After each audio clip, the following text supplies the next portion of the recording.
Hey there, welcome back. Tonight, we were taking a quiet journey into something often forgotten, the secret chambers where power and passion met under flickering candlelight. The love lives of medieval kings and queens were never simple. They were woven from duty, faith, ambition, and longing, a fragile tapestry of silk and sorrow stretched across cold stone halls. So let's slow down, breathe a little, and take a closer look at what love truly meant when crowns were heavy and hearts were bound by politics. All you have to do is settle in, get comfortable, and let the story drift over you, like the soft rustle of a velvet curtain in a sleeping palace. Before we begin, a quiet note. If you enjoy these slow, sleepy journeys through history, consider liking the video or subscribing, only if you truly enjoy it. And while you're here, tell me where you're listening from and what time it is where you are. I love imagining this invisible web of listeners scattered across the world, drifting off to the same tale under different skies. It begins not with a kiss, but with a contract. In the medieval world, love was never the starting point of royal marriage. It was the unpredictable consequence. When a king took a bride, parchment replaced poetry. The wedding was a treaty signed in ink and sealed in wax, witnessed by nobles, priests, and trembling courtiers. Yet beneath those gilded seals the human heart still stirred. Desire did not bow to heraldry. Picture the great hall of a castle somewhere in France or England. Torches hiss in their sconces. The air smells of tallow and wine. A young queen, hardly more than a girl, sits beneath a canopy of crimson cloth embroidered with lilies or lions. Beside her, the king speaks with advisors about the harvest, the treasury, or the threat of rebellion. Their hands almost touch, but not quite.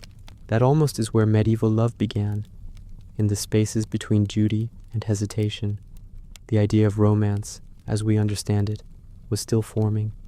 To marry was to ally kingdoms, merge estates, produce heirs. But when the ceremony ended and the music faded, a quieter drama began. The crown weighed heavy even in bed. Queens were expected to smile, to bear sons, to endure. Kings were expected to lead, to conquer, to keep their passions discreet. And in that polite silence, a strange tenderness sometimes bloomed, a shared loneliness between two people who belonged to everyone but themselves. By the glow of one candle, we might imagine them in private. The queen's hair, unbound, falling like a shadow across linen. The king's armor lying in a heap at the foot of the bed. Outside, a dog barks in the courtyard. Somewhere, a priest chants compline. Within that narrow chamber, they whisper, not of politics or alliances, but of the small things only lovers know, the scent of beeswax, the warmth of another heartbeat in the dark. Not all royal marriages were cold. Some were quietly affectionate. Henry II and Eleanor of Aquitaine began in fire, two brilliant, reckless souls whose wit matched their ambition. Their love turned to rivalry, but in the early days it was electric, a meeting of minds before it became a clash of crowns.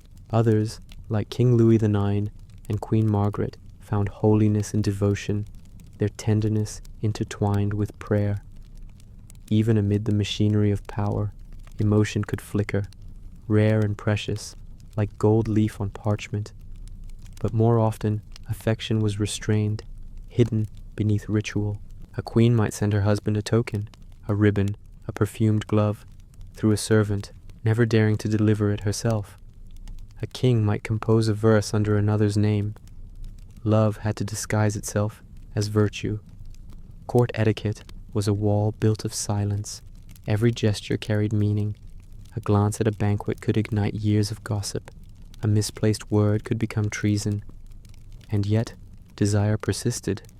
In an age when marriages were made by councils, not by hearts, love found strange paths. Through letters, ballads, confessions, and long absences, it crept into poems sung by troubadours, or prayers whispered in Latin beneath cathedral arches. Some kings dreamed of mistresses who spoke freely. Some queens dreamed of lovers who did not wear crowns. For them, affection was rebellion. To feel deeply was to risk everything: power, reputation, even salvation. The church taught that marriage was sacred, but passion outside it was sin. And still, hearts strayed. The confessional became a theater of guilt. Tears blurred with incense. Monks copied psalms while thinking of the lovers they'd heard in secrecy. In these contradictions, medieval love acquired its strange beauty, half holy, half human. As candles burned low, wax dripping like time itself, every royal couple faced the same quiet question: could duty ever make room for tenderness? Some answered with loyalty, others with silence. A few dared to reach for more, to touch affection even when the crown pressed cold against their brows. When you close your eyes, imagine that glow of candlelight on stone walls, the hush between heartbeats, the faint sound of a lute fading down the corridor. That is where our story begins, not in battlefields or coronations, but in that private flicker where two lives met beneath a crown, and history forgot their whispers. The marriage of kingdoms, in the quiet architecture of power, marriage was a language older than words. When kingdoms sought peace, they did not send diplomats, they sent daughters. And when those daughters crossed the sea, veiled and silent, they carried the fate of nations in their dowries. Every wedding procession was a negotiation dressed in silk. Imagine the long road to a foreign castle, the rhythmic clop of hooves, the smell of salt from the harbor fading into the scent of pine and cold air. A princess peers from her litter, clutching a rosary, wondering what kind of man awaits her on the other side of this alliance. She knows his name, his titles, the size of his army, but not his voice, not his laugh, not the way his eyes will meet hers. Her body is a promise, her smile a treaty. This was the medieval version of diplomacy. For the kings who arranged these unions, marriage was a form of conquest without blood. A new bride could bring a province, a port, or an army. Love, when it appeared, was accidental, a whisper that somehow survived between the pages of a legal document. And yet, within that cold machinery, there were moments of quiet rebellion. A letter tucked in a psalter, a secret glance across a hall crowded with courtiers. A chronicler once wrote of a wedding in Paris where two kingdoms met beneath a canopy of gold. The groom's crown glittered like sunlight on water. The bride's veil shimmered like mist. Behind them, the choir sang hymns in Latin no one fully understood, and the nobles in attendance whispered about the size of her dowry. When the vows were spoken, they weren't words of love. They were sentences of alliance. Still, the young queen's hand trembled when it met the king's, as if her body knew what her duty forbade her to admit, that she was afraid to be loved by a stranger. Across Europe, such unions repeated like clockwork. In Castile, in England, in the Holy Roman Empire, daughters vanished into treaties. Each name in the chronicles hides a life of small adjustments, learning a new language, a new court, a new rhythm of prayer. The castle walls smelled different. The servants spoke too fast. The food was salted strangely.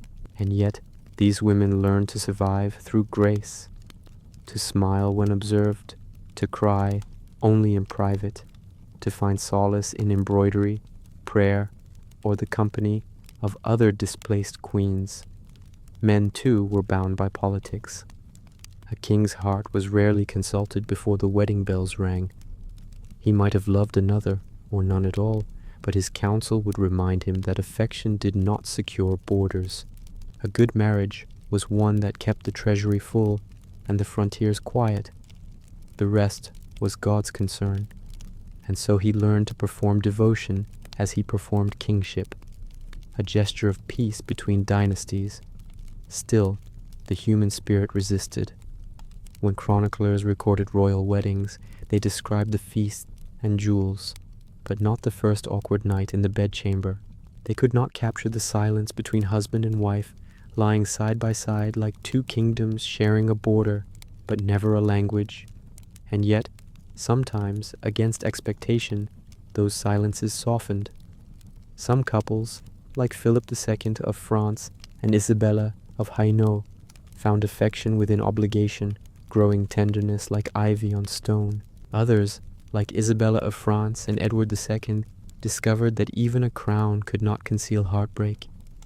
In those rare moments when duty turned to genuine care, the court was astonished. When a king walked beside his queen in public or spoke her name with warmth, whispers spread like wildfire. It was considered almost scandalous to love one spouse too openly. Affection was meant to remain hidden, like sin. Still, the people noticed.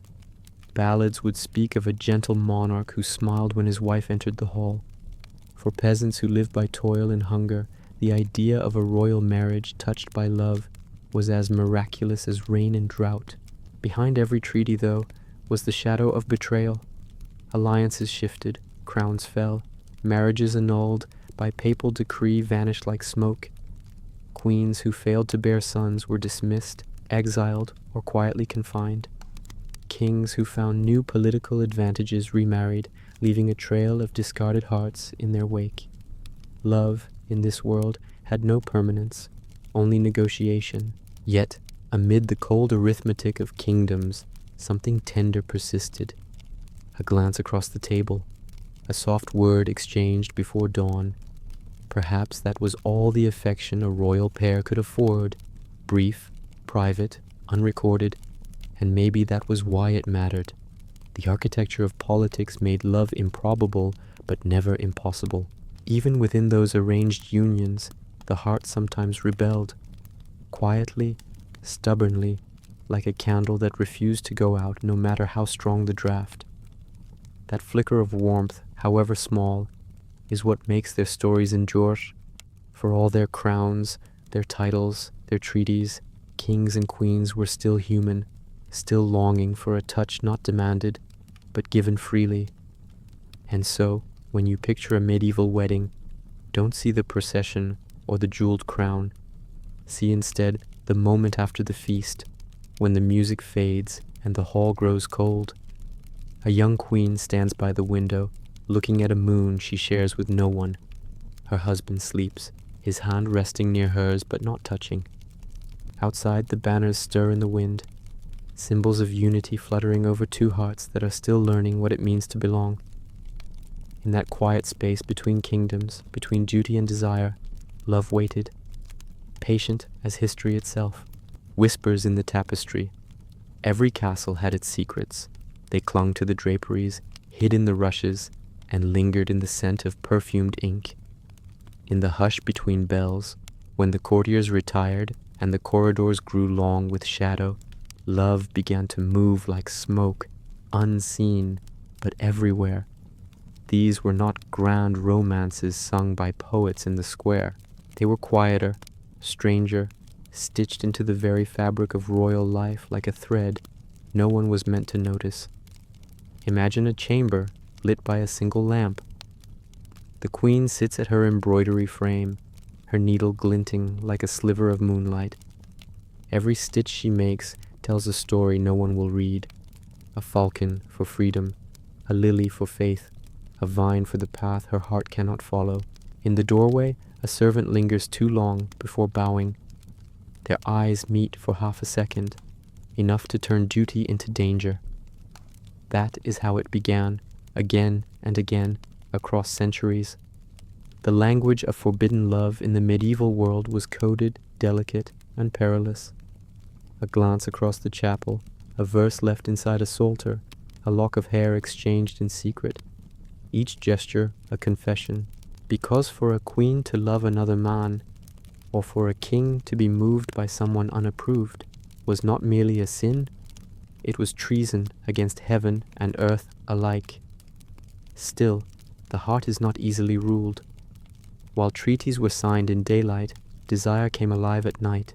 It slipped between the cracks of piety and power, finding its way into gardens, confessionals, and narrow stairways that smelled of wax and stone. There, amid the chill, came warmth, a whispered vow, a hurried touch, a breath too soft for history to hear. Sometimes even the walls seemed to listen. Tapestries, woven thick to keep out the cold, became silent witnesses. Behind their colored threads, lovers met in secret, the hum of torches muffled, the echo of footsteps swallowed whole. These moments did not last long. A queen's chamber was never empty for more than a heartbeat. But to those who lived under crowns, even a heartbeat of tenderness was worth the risk of ruin. Chronicles are filled with faint traces of these whispers. Isabella of France, whose marriage to Edward II became a cage, is said to have found companionship in a knight's devotion, though history cloaked his name in discretion. Eleanor of Aquitaine, fierce and brilliant, was rumored to have exchanged verses with poets before her crown silenced her freedom, and in countless smaller courts, in Hungary, Aragon, Naples, Bohemia, stories bloomed and vanished like roses cut before dawn.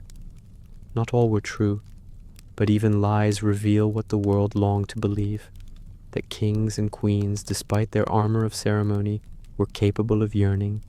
Love letters, when they survived, speak in riddles. They mention falcons, flowers, and stars, metaphors so gentle they seem harmless until one reads between the lines. A falcon meant longing, a flower meant memory, a star meant meeting again, somewhere beyond the reach of watchful eyes. And when those letters were discovered, they were burned, the ashes mixed with incense, carried away by the wind, leaving only rumor behind. It was not only passion that bound these secret loves, it was recognition. A queen, praised for her beauty but never truly seen, could find herself mirrored in the eyes of a court musician or a loyal knight. A king, surrounded by flatterers, might crave a voice that spoke honestly. In such encounters, power melted for a moment. Two people met not as ruler and subject, but as souls remembering what it meant to be human. Still, the danger was absolute. A rumor of infidelity could destroy dynasties. Courtiers whispered for sport, confessors reported for salvation. A misplaced smile could become evidence, a poem could be a death sentence. And yet, again and again, love bloomed, fragile but unstoppable, like wildflowers between stones. At night, the court slept beneath the rhythm of rain against the shutters. The king's footsteps echoed in one corridor, the queen's laughter in another. Somewhere, a servant carried a sealed note hidden in his sleeve, his pulse racing. In that silence, the world of crowns and commandments felt very far away. For a moment, there were only two hearts beating in defiance of everything written, but love could not remain invisible forever. Sometimes, it left traces. A pendant found in the wrong hand, a page caught lingering too near the queen's chair, a blush noted by a watchful bishop. And then the tapestry that hid their secret became their shroud. The same courtiers who once looked away would murmur prayers for the condemned. To love in secret was to gamble with eternity. Some lovers escaped into legend, others vanished into monasteries or graves.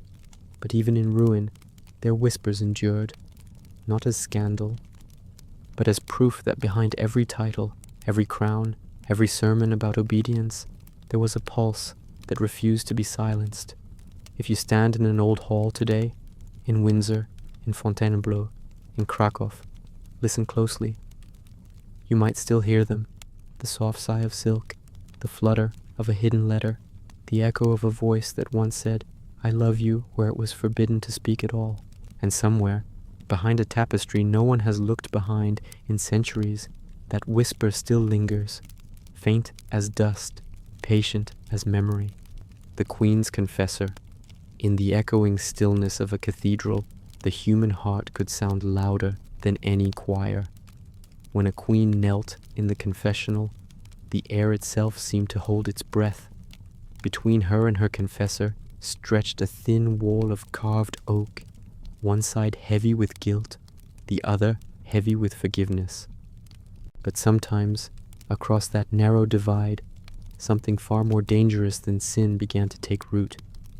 The church stood as both guardian and jailer of love.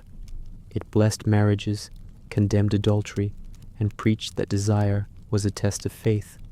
And yet, it was within the walls of churches and abbeys that hearts most often broke their silence. When the world outside demanded obedience, the confessional offered something different, listening, and to be heard in a life where even a whisper could be treason was an intimacy too powerful to resist. Imagine her there, a queen draped in velvet, her crown removed, her eyes hidden by a veil. The scent of myrrh hangs in the air, light filters through stained glass in fractured blues and reds. She speaks softly at first, the words halting, sins rehearsed in ordinary, pride, envy, impatience. But then her voice trembles. The mask of majesty falls away. She confesses not treason or vanity, but loneliness, the ache of being adored by a nation, yet unseen by her own husband. And the priest, bound by vows, yet human beneath his robe, listens too closely. For him, it begins as compassion. He hears her grief, her longing, her quiet bravery. In her, he finds not a queen, but a soul. And though his training warns him that sympathy can become temptation, the boundaries blur. Faith and affection start to sound the same when spoken through tears. Across medieval Europe, such stories whispered through cloisters and corridors. A confessor could become a queen's only confidant, the one man who saw her without the mask of ceremony. He knew her fears, her hopes, her dreams of love, untainted by politics.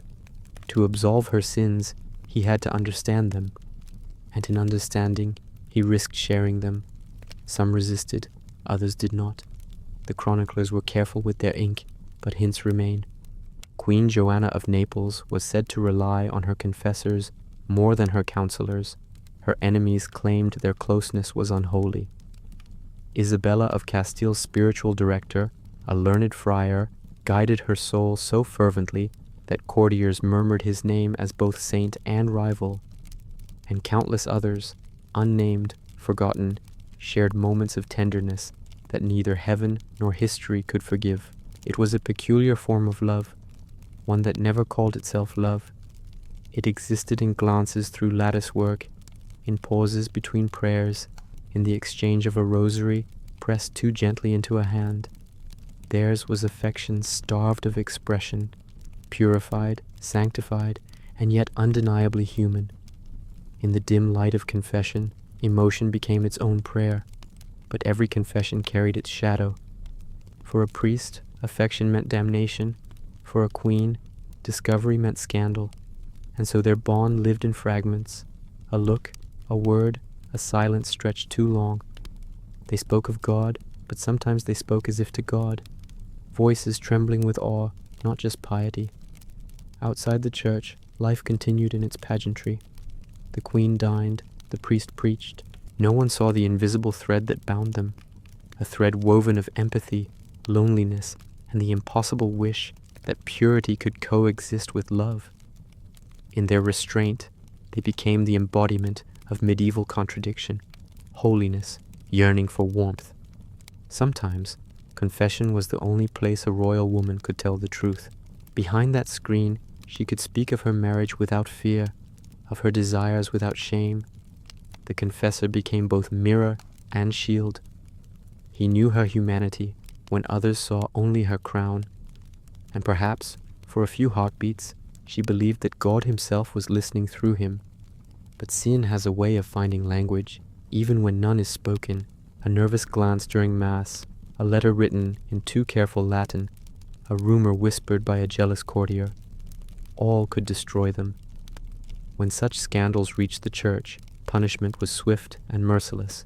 The priest defrocked, the queen disgraced, their names stricken from record. Only silence remained, the kind of silence that echoes louder than song. Still, the idea of love through confession lingered in medieval thought.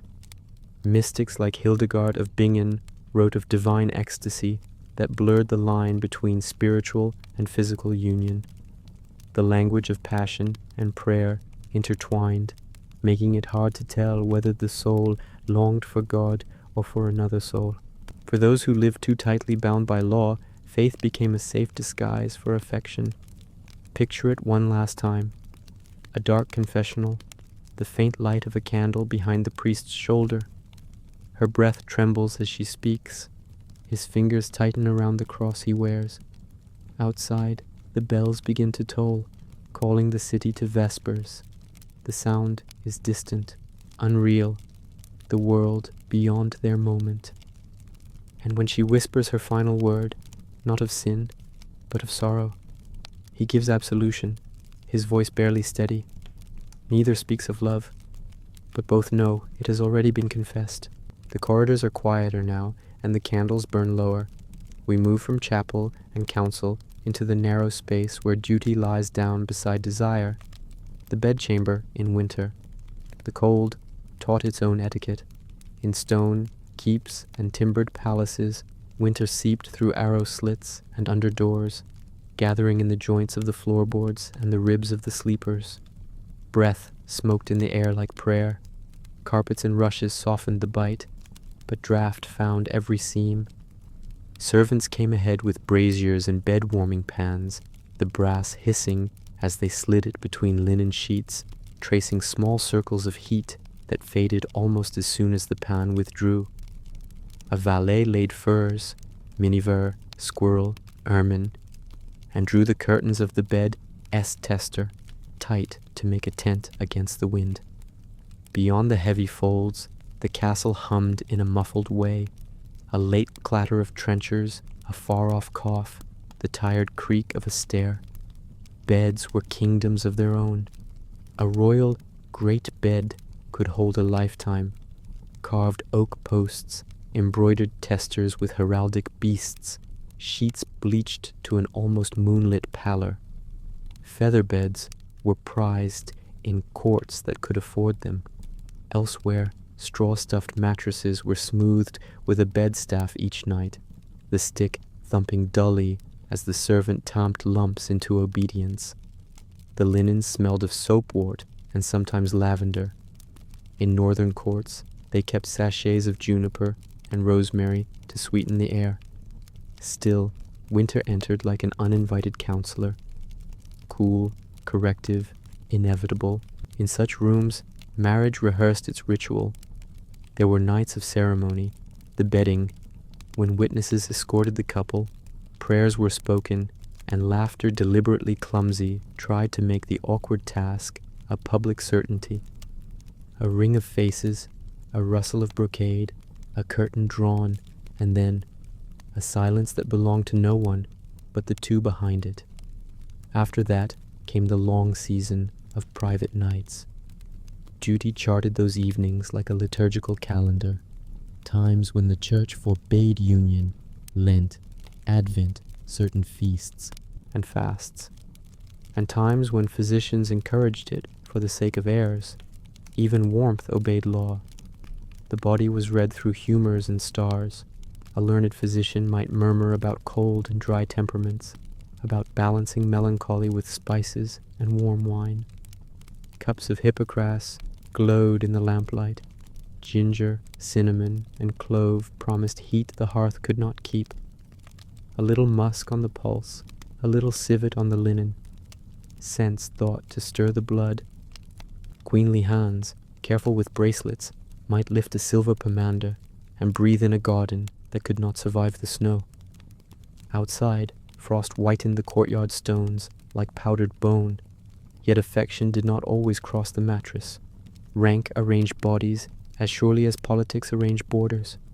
Many royal couples slept apart, in adjoining chambers linked by a guarded door, a practical arrangement for sleep, council, and ceremony. Summoned by a quiet knock, the king crossed to the queen E.S. bed, the way a treaty crossed a frontier, with the right witnesses waiting beyond the wall. A clerk would note the hour, a chamberlain would bow at the threshold. Somewhere, a confessor reviewed the next morning's calendar of penance and thanksgiving. The act itself was less a conversation than a document signed in flesh. Loneliness lay heavy as the quilts. The queen, adored in murals and coins, often found herself unseen at arm's length. The king, praised in trumpets, could arrive to the bed weary with iron and argument. They met between blankets as strangers meet at borders, formally, carefully, with a rhetoric learned from birth. The body gave what the crown required, and then winter returned. A small shiver at the wrist, a cool drift along the neck, the faintest draught pulling at the curtain. There were gentle marriages, too. In some rooms the curtains hid laughter. Hands learned each other's language as surely as courtiers learned precedence. A shared joke about the stiffness of damask. A stolen crumb of marchpane before sleep. Feet seeking warmth across the linen's chill. Here, tenderness folded itself into habit, quiet and steady as coals banked for the night. They spoke softly of saints and sons, of hawking and gardens, of pilgrimages they might take when the thaw came. Love, then, was not a rebellion, but a patience, heat coaxed from damp wood. But winter had other schools, jealousy sharpened in cold rooms, suspicion thriving where warmth failed. A queen's stillness could be read as defiance, a king's silence as contempt. Courtiers hid their meanings in compliments. Ladies in waiting counted the hours the royal door stayed closed. Rumor fattened like a rat on spilled grain, gnawing at trust. A glance, a fragrance not her own, a change in schedule. Each became a cipher the heart tried and failed to solve at 2 a.m. while the brazier dimmed. Superstition is a stove for the anxious. Some clutched at charms. A ribbon knotted 9 times, a relic sewn secretly into a bolster, an amulet etched with an angel whose wings were meant to guard the bed. The line between prayer and spell blurred as steam blurred the breath. A queen might place a saint's medallion under her pillow and dream of a cradle. A king might consult an astrologer and receive a diagram of the heavens that explained nothing and yet rearranged the hours of his visits all the same. Nurses and midwives moved like quiet moons around this bedded world. They brewed fennel for calm, pennyroyal for what must not come, honey for what must heal. Hands calloused by ordinary work touched crowns without trembling. Wisdom, older than the court's rhetoric, settled linen and lifted bowls. In their murmured counsel lay the most human knowledge: where to set the extra quilt, when to send the messenger for the physician, how to soothe a woman whose hope had again arrived as winter's ache. The bed remembered more than love. It remembered stillbirths and swaddles, fevers and recoveries, reconciliations made after too long an absence, and the brittle truce of mornings when the couple ate in separate rooms. It remembered nights when the king did not cross the threshold, and the long listening that followed, the queen counting footsteps in the passage, measuring each distant laugh as if it were a verdict. The mattress kept all of it, the way straw keeps the warmth of a body after it rises. There is a music to cold weather and ceremony. The curtain rings, whisper on the rod. A log shifts in the grate with a soft collapse. Somewhere in the galleries, the watchman's halberd ticks once against a buttress, an accidental bell. Far below, a hound dreams, paws twitching on the rushes. Above, in the bed that rules a country, 2 people lie like neighboring provinces, their borders touching, but their climates uncoupled. Not every distance is cruelty.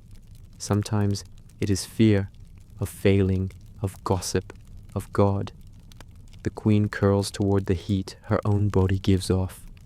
The king stares at the carved canopy and imagines campaigns easier than conversation. They are not villains, only weathered. The world has made their words public and their silences private, and so the silences grow. And yet, winter teaches a soft courage. A hand reaches across because fingers are cold. A laugh escapes because the feather tickler is ridiculous.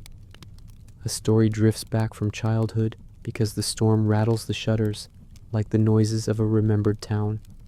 For a moment, the bed stops being a treaty and becomes a hearth. Heat rising, shadows steady, two faces lit from below. The moment passes, but it leaves an ember. When morning comes, the court rebuilds itself. Servants sweep ashes, fold quilts, straighten the dent, the body left in the feather. The royal couple emerges brushed and adorned, the night sealed once more behind a tidy curtain. The chroniclers will note audiences, and audiences will note jewels. No one writes down the sound the brazier made when it went out. The strange arithmetic of power and intimacy continues, measured in visits and calendars, blessings and prohibitions, quilts and questions. And in the coldest weeks, when even the dogs prefer the kitchens, the bed awaits like a patient witness, holding its same unblinking truth, that crowns are warm metal on cold skin, and love is warmer still when it is allowed to be ordinary. Listen to the last of the fire settling, the faint scuff of a slipper on the floor, the sigh that means sleep will finally come. Beyond the curtain, snow keeps its silent counsel. Within it, two lives consider how much warmth can be made from breath and hope. And somewhere down the passage, a different door is opening, toward a chamber where warmth will be offered without duty, and its price will be written in whispers. In the long corridors of medieval courts, love often wore a mask of favor. To be chosen by the king was to walk a line between power and peril, adored one moment, despised the next, and always watched. The king's mistress lived in a kingdom of glances, where affection could raise armies and ruin empires. She was never supposed to exist. The church condemned her, the queen ignored her, and the courtiers pretended she was invisible. Yet every court had one, or many, each with her own story stitched into the velvet of the king Ilao's memory. They were poets' muses, diplomats' nightmares, and the whispered names behind closed doors that servants dared not speak aloud. It began with charm, with the art of being seen. At a feast, she might offer the king a goblet and let her fingers linger a breath too long. A smile would follow, soft as confession. For men raised on flattery, such gestures felt like truth. Soon she would be seated near him during hunts or feasts, her laughter a melody in the orchestra of obligation. And the court would notice. It always noticed. Within days, her family's fortunes improved. Her father received a new estate, her brothers a title. Power moved in silence, cloaked in affection. But affection in palaces is never safe. The mistress walked through luxury as through a garden of glass, every petal gleaming, every stem sharp. Her apartments filled with gifts, rings, carved reliquaries, tapestries woven in her likeness. She was painted as Venus or as Saint Mary, depending on what the king wished to prove, and yet, behind the gold thread curtains, she was rarely at peace. The same lips that called her beloved by night could sign her exile by morning. For the king, the mistress was both refuge and reflection. Queens were chosen for diplomacy. Mistresses were chosen for desire. In her company, he could lay down the burden of rule and be simply a man. They spoke without courtiers, laughed without ceremony, and dreamed in a language forbidden to thrones.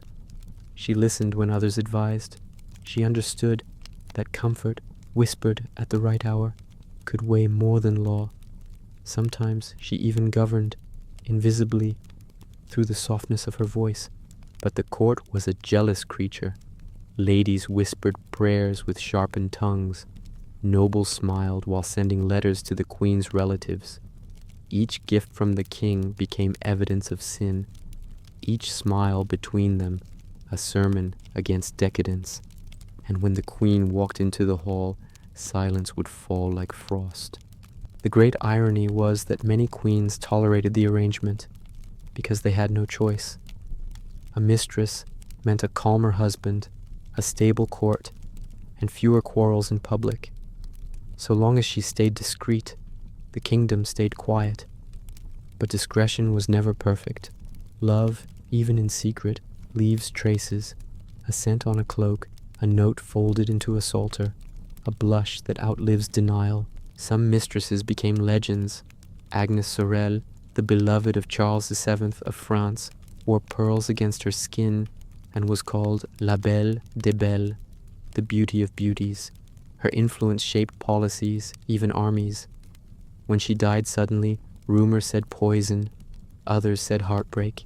Later, Diane de Poitiers would rule the heart of Henry II with elegance and intellect, her grace woven into art and architecture. These women were queens in everything but name, reigning in rooms without thrones. Others vanished nameless. A servant dismissed, a lady sent to a convent, a lover erased by silence. Their stories never reached the chronicles, but the walls remembered. Behind every gilded canopy, there lingered the scent of perfume, too foreign, too sweet to be forgotten. Some nights, the queen herself would trace that faint scent on the pillow and say nothing. Silence was its own weapon. For the mistress, survival meant mastery of mood. She had to soothe anger, entertain boredom, and anticipate melancholy. She learned to read the king's footsteps, the tilt of his cup, the pauses in his speech. Affection became diplomacy, tenderness, calculation. The king, too, was not immune to confusion. Powerful men often mistook devotion for destiny. He might believe his mistress truly loved him, not the safety or status he provided. And perhaps she did, for a while. Even in a world ruled by politics, hearts could stumble into honesty. But love that fed on secrecy was fragile. The moment truth entered, it withered. When such love ended, and it always did, its aftermath was a quiet devastation. The king would turn to his advisors. The mistress would gather her jewels and her tears. Sometimes she left with a pension, sometimes with nothing but rumor. Her apartments would be redecorated for the next favorite. The court would speak her name only in past tense, as though she had died. And in a way, she had. Yet the memory of these women endured beyond gossip.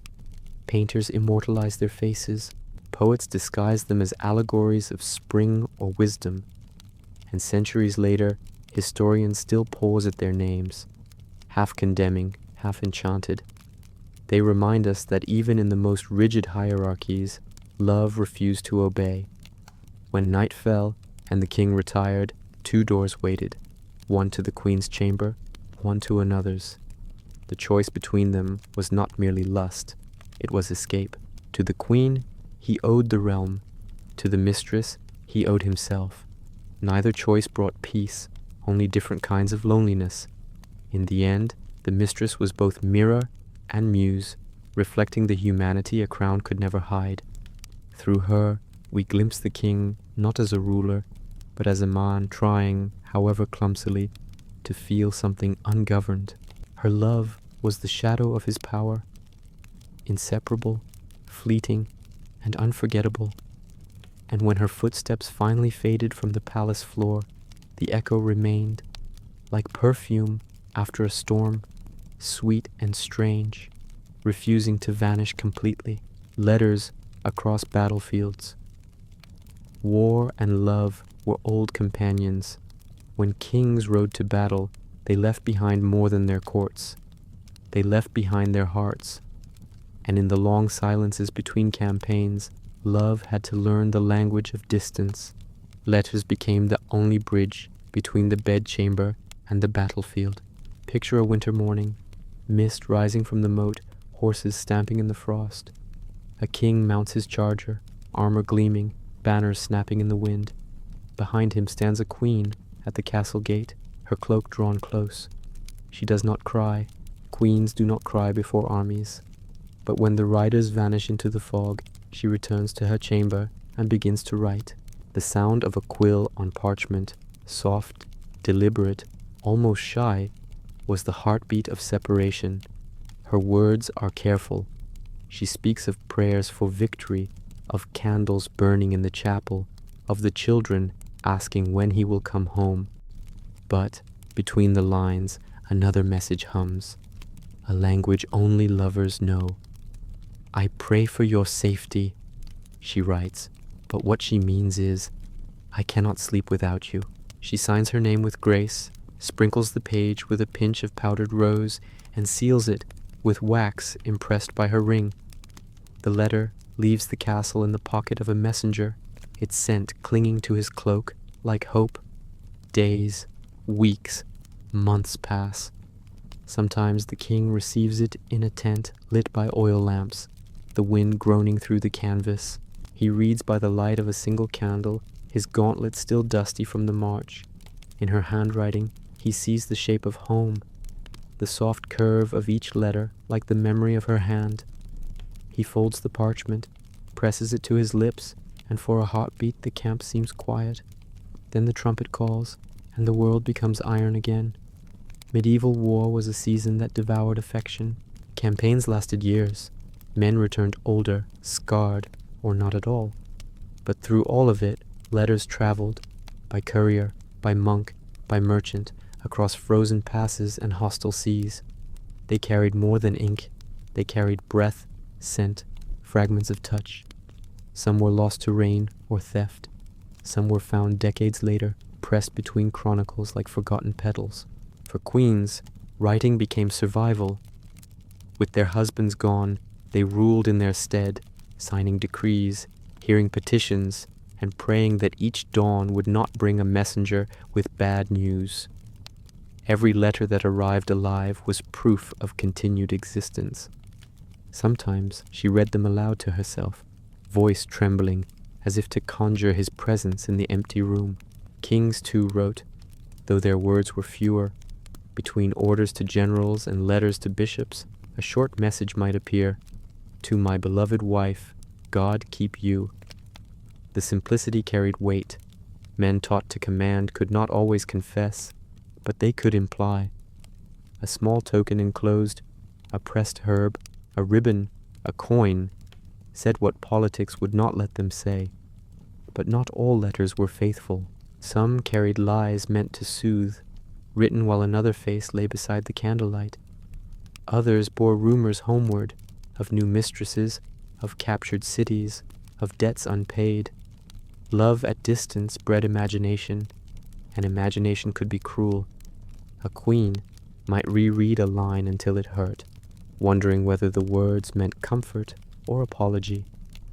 In those sleepless nights, paper became both remedy and wound. There were other correspondences too, letters never meant to be read aloud, hidden notes exchanged between forbidden lovers, knights and noble women, widows and squires, even monks and queens. Parchment small enough to conceal in a sleeve, sealed with plain wax instead of royal arms. They risked everything for those words. Sometimes a letter was the only touch they would ever share. If caught, it could end a life. Still they wrote, because silence was worse.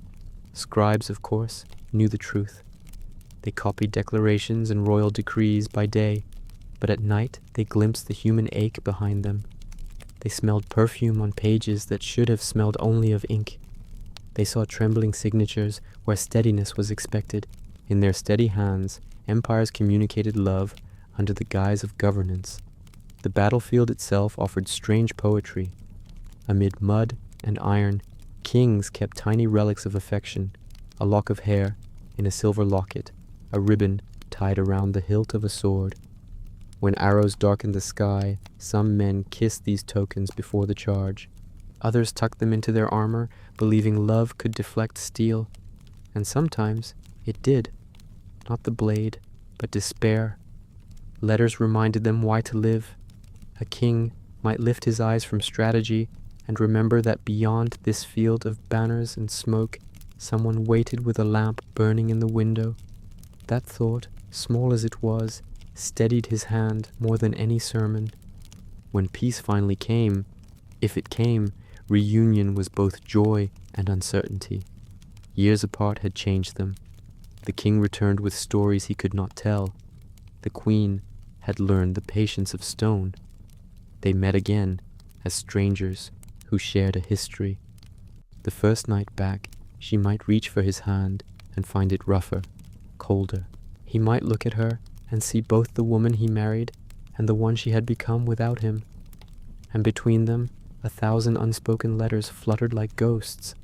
Even those who never reunited left traces. Some letters survived centuries in cathedral archives, faded ink, wax brittle as dust.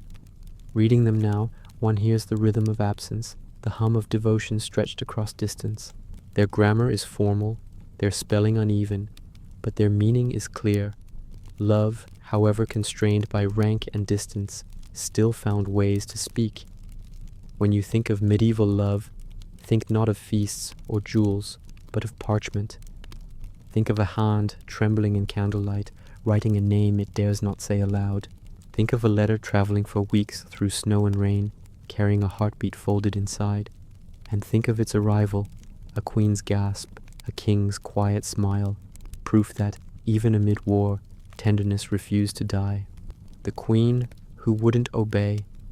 There were queens who learned early that love and obedience could not live in the same chamber. They had been trained to bow, to smile, to speak only when spoken to serve as symbols, not souls. But some women, born beneath crowns or forced to wear them, discovered that the act of loving honestly might mean defying everything they were meant to uphold. From the moment of her coronation, a queen was expected to be two people. One was public, serene, graceful, the embodiment of virtue. The other was private, thinking, yearning, sometimes furious. The struggle between the two could break even the most disciplined heart. When love entered, real love, the kind that demanded truth, the mask began to crack. Take Eleanor of Aquitaine, brilliant, restless, and unafraid, she moved through courts like wildfire.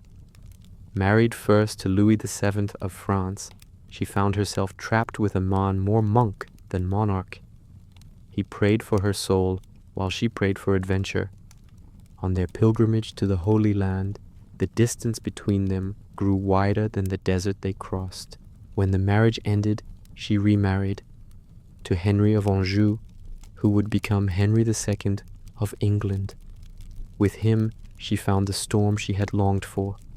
Love and rage burned side by side, fierce enough to shape empires. She rode into battle for her sons, defied her husband, and spent years imprisoned for it. Yet even behind walls, her legend grew. They called her dangerous, but what she was, truly, was alive. Across the Channel, Isabella of France walked a similar path. Wed to Edward II, a man whose heart belonged to his favorites rather than his queen, she endured humiliation in silence until silence became unbearable. When she finally rebelled, it was not merely against her husband, but against the whole theater of obedience. She raised an army, dethroned the king, and for a brief, trembling moment, ruled in her own right. History called her the she-wolf, but her rebellion was born of the same desire that drove saints to visions, a longing to be seen, to be free, to be loved without disguise. Every queen who broke the rules did so knowing the cost. Defiance in a man could be admired. In a woman, it was sin. Love itself became evidence of treachery. A queen who smiled too often at a night, who lingered too long in conversation, who refused to share her husband's bed, each risked ruin. So when one finally acted, her courage was not only political, it was emotional, almost sacred. Sometimes rebellion came quietly. A queen might refuse to obey an order to dismiss a loyal servant.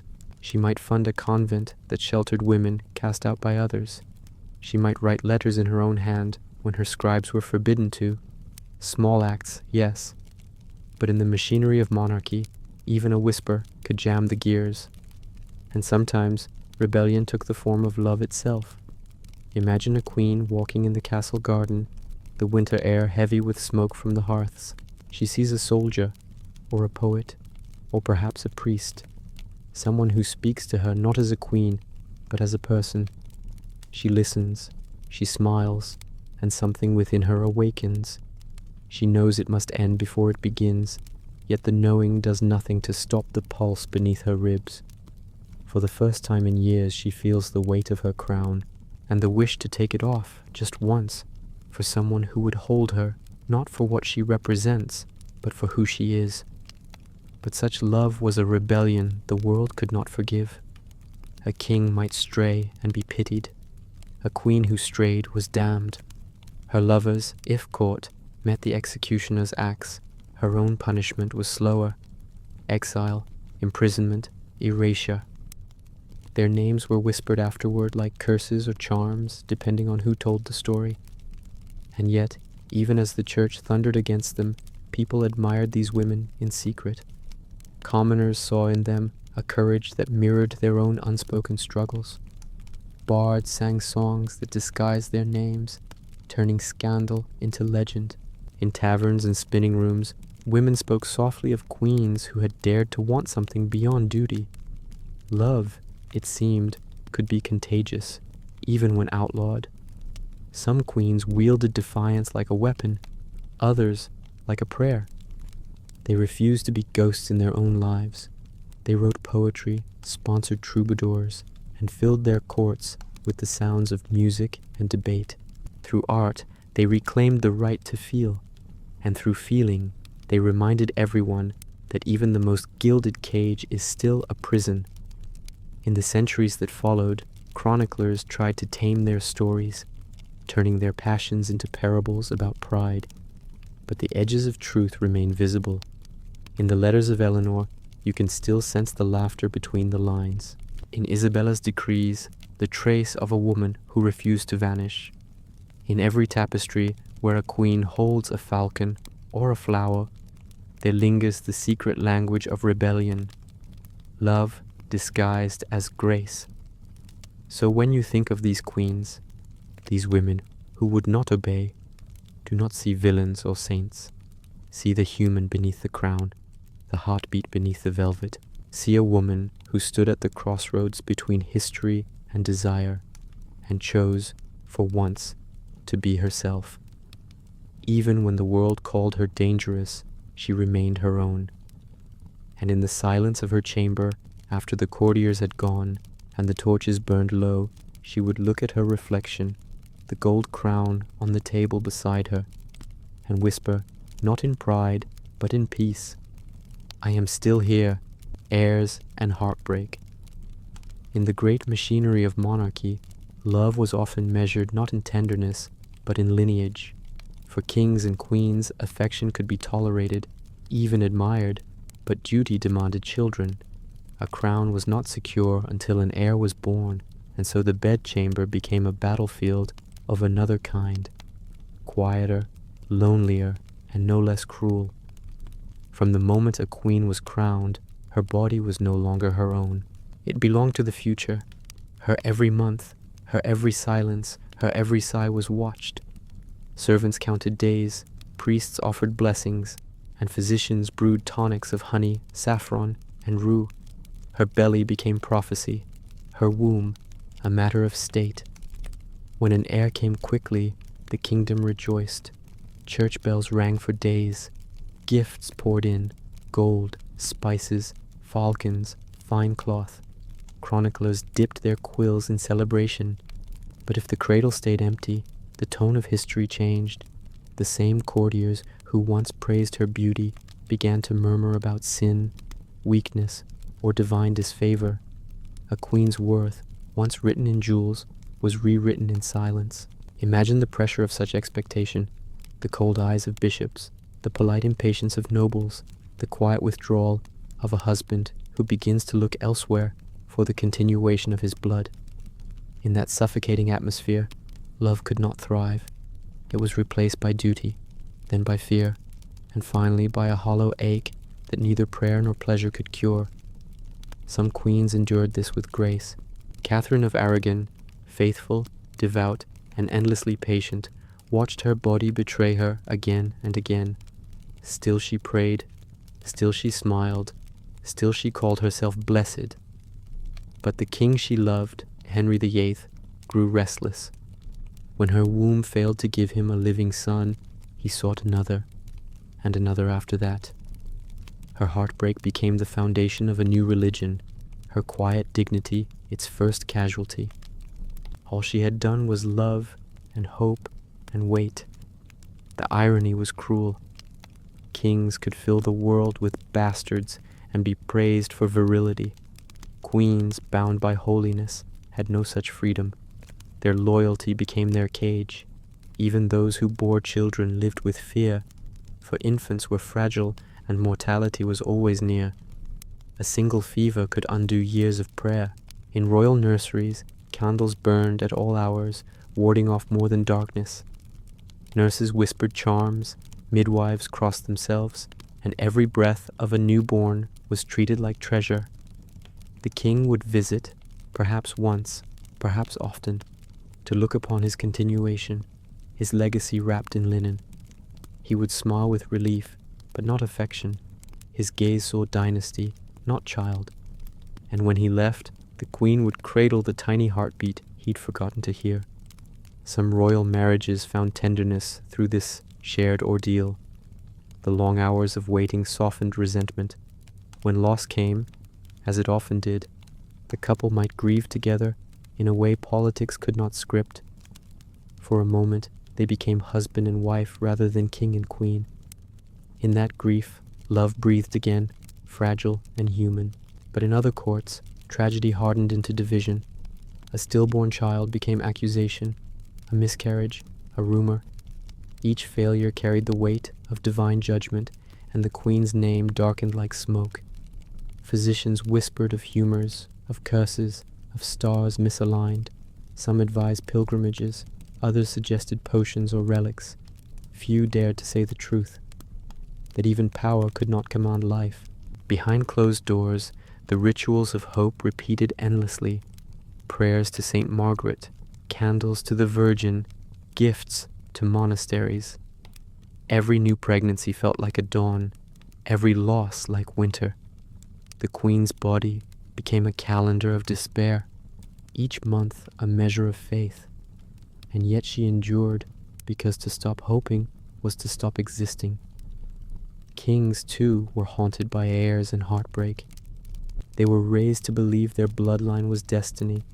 Without sons, their names would fade, their conquests would crumble.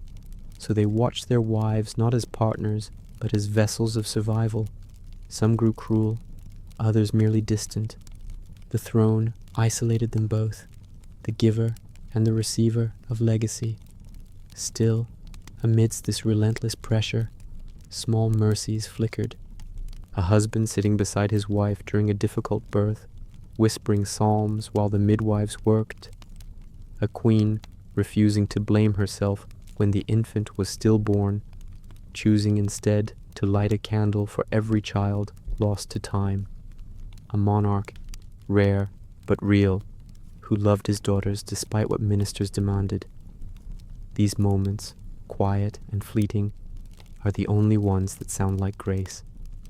And then there were the children who lived, the heirs for whom so much had been sacrificed. They were cherished, protected, and shaped into living symbols. But even that love came with sorrow. The mother who had longed for a child was not allowed to raise one freely. Nannies, tutors, and bishops intervened. The child became a miniature sovereign, loved from a distance. For the queen, motherhood was joy always wrapped in loss. When we read the records now, the births, the betrothals, the funerals, the entries seem cold, written in neat Latin lines. But between those lines lies an ocean of unspoken feeling. Every issue born dead, every the queen took to her chamber, conceals tears wiped away in candlelight. Every royal christening hides the trembling of relief. To be royal was to be both blessed and barren, in body and in soul. Love was permitted only if it produced something measurable, a treaty, a title, a child. Everything else was indulgence, weakness, sin. And yet, even in that cruel economy of affection, some found a way to love anyway, not because they were free to, but because they were human. A queen might cradle her infant and hum a lullaby from her girlhood, soft and wordless as snow fell outside the tower. A king, standing alone in the nursery after everyone had left, might trace a fingertip along a tiny cradle and feel something he could never name aloud. History rarely records those gestures, but they matter more than crowns. For all the treaties signed, all the heirs born and lost, it was the smallest acts, the sigh in the dark, the hand that lingered, that kept the heart alive. And in the stillness of their chambers, long after the bells stopped ringing, even kings and queens learned what every parent learns too late, that love cannot be inherited, it must be held. The curse of jealousy. Love, when trapped behind gold and protocol, rarely stays gentle for long. It hardens, darkens, turns inward, until it becomes jealousy, that quiet poison that seeps beneath the velvet of royal life. No crown was ever heavy enough to keep it out. No oath of marriage could guard against it. In the private chambers of kings and queens, jealousy was as common as candle smoke. Invisible at first, then choking. It began with suspicion, a whisper in a corridor, a glance held too long at a feast, the simple absence of affection where it used to dwell. For kings and queens accustomed to power, love was not merely emotion, it was ownership. To lose it, or even to imagine losing it, felt like betrayal against the natural order itself. They ruled over nations, surely they should rule over hearts too. Some kings, maddened by that belief, turned love into tyranny. They kept their wives under watch, not out of devotion, but fear. Locks were added to doors, guards stationed at bedchambers, servants questioned. Jealousy made them cruel because it reminded them of something they could not control. The same hand that signed decrees could tremble when holding a letter, scented with another's perfume. The chronicles are filled with such tragedies. Philip the Fair of France, who ruled with icy grandeur, saw treachery not in his enemies, but in his daughters-in-law. When rumors reached him that they had entertained lovers, he unleashed a storm of accusations and executions. Towers became prisons. Silks turned to shackles. The women who had once graced courts with music and laughter were reduced to lessons in obedience. Their supposed lovers were flayed, broken, erased. The king's jealousy became law, and law became cruelty. But queens, too, knew jealousy's sting. They lived surrounded by beauty, maidens, musicians, poets, each a reminder of what they might once have been. To watch a husband's gaze linger elsewhere was to feel the entire court watching with him. And yet they were expected to smile, to show grace, to play the forgiving saint. To react was unbecoming, to ignore was impossible. So jealousy turned inward, into prayer, bitterness, or silence. Catherine de Valois, young widow of Henry V, felt that loneliness acutely. When she found affection with a Welsh courtier, the scandal was instant. Her love was genuine, her loyalty to her dead husband unquestioned. And yet, for daring to seek companionship, she was accused of dishonor. Her love produced a child who would become the ancestor of the Tudors, reshaping England forever. But in her own lifetime, her heart was treated as treason. In courts ruled by suspicion, rumor was a weapon sharper than any sword. A misplaced smile could start a war. Ladies-in-waiting became spies, scribes became informants, and even priests were not immune to curiosity. The smallest gestures, a folded note, a sigh, a missing ring, grew monstrous in retelling. The queen's blush became proof of sin, the king's frown, a sentence. Jealousy warped even those who meant well. Some kings believed they were defending love by imprisoning it. They mistook possession for devotion. They forgot that affection cannot be guarded, only given. And so their courts filled with fear instead of faithfulness. A queen's laughter became rare, a servant's footsteps ominous. The entire palace breathed tension, as if the walls themselves expected betrayal. Sometimes jealousy led not to violence, but to vengeance, dressed as policy. A monarch might dismiss a rival courtier, banish a lady, or declare new moral reforms to cleanse his image. Underneath the proclamations of virtue lay a simpler truth, wounded pride. Power, when humiliated, sought purity to justify itself. Still, amid all this suspicion, Genuine love could survive, but it paid a price. Lovers learned to disguise affection as loyalty. A kiss became a bow, an embrace, a greeting. They loved quietly, not to deceive, but to protect what little peace they had. Jealousy could destroy what passion built, and so they built in silence. The church offered little refuge. Priests preached against envy as one of the 7 deadly sins, yet even they knew its shadow. Confessionals heard endless tales of doubt and anger, of hearts corrupted not by lust, but by fear of loss. Jealousy, they said, was the devil's most subtle temptation, because it looks so much like love. And perhaps it was.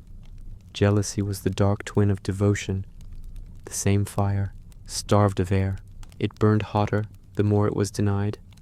In royal life, where affection was rationed and pride absolute, that fire found endless fuel.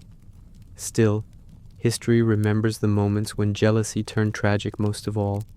It remembers queens accused unjustly, lovers executed, kings who died alone believing every lie they had created.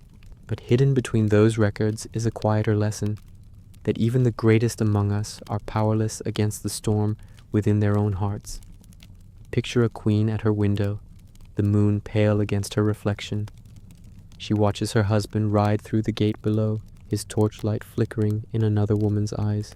She does not cry, she turns away. In her silence, jealousy becomes something strange. Not hatred, but grief. For what she mourns is not the man, but the illusion that love, once given, could ever be hers to command. And somewhere else, a king sits in a chamber too bright with gold, reading a letter he should have trusted without proof. He crumples it, then smooths it again, as though he could undo his own suspicion. Outside, the bells toll for midnight. No army to fight, no treaty to sign, only the war inside him, unending. The curse of jealousy was not that it destroyed love. It was that it disguised itself as love's protector, and in trying to defend what was pure, it made it impossible to breathe. When the candles finally went out, what lingered in the dark was not passion or rage, only exhaustion, a quiet truth whispered through every court of Europe, from France to Bohemia, from England to Naples, that even kings and queens who could command everything could never command trust. Veils and vows. In every chapel of the medieval world, love was bound first to God and only then to the heart. Kings and queens stood before altars not to pledge affection, but to submit their emotions to the divine. Marriage was a holy sacrament, unbreakable in heaven's eyes. But heaven, like all kingdoms, could be interpreted, and so, behind the veils and vows, a quiet struggle began, between passion and piety, between what the soul wanted and what salvation demanded. The medieval world did not separate love from sin, it wove them together. Desire was a flame that could warm or consume, and every lover was warned to fear its heat. For a queen, to love too much was vanity, for a king, too openly, indulgence. Yet both were taught that marriage was sacred, and its failure not merely a scandal, but a spiritual wound. The church's grip on love was absolute. Every union needed its blessing, every heartbreak its confession.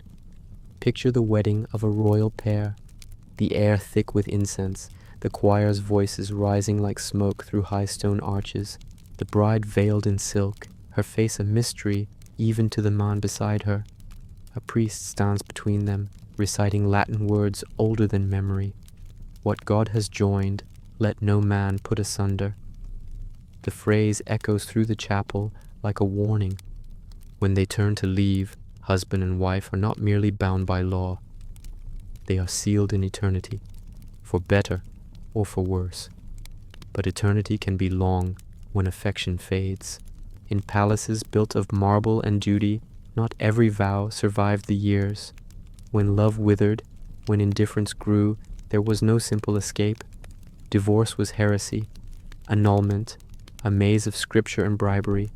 For some monarchs, The church's chains were unbearable.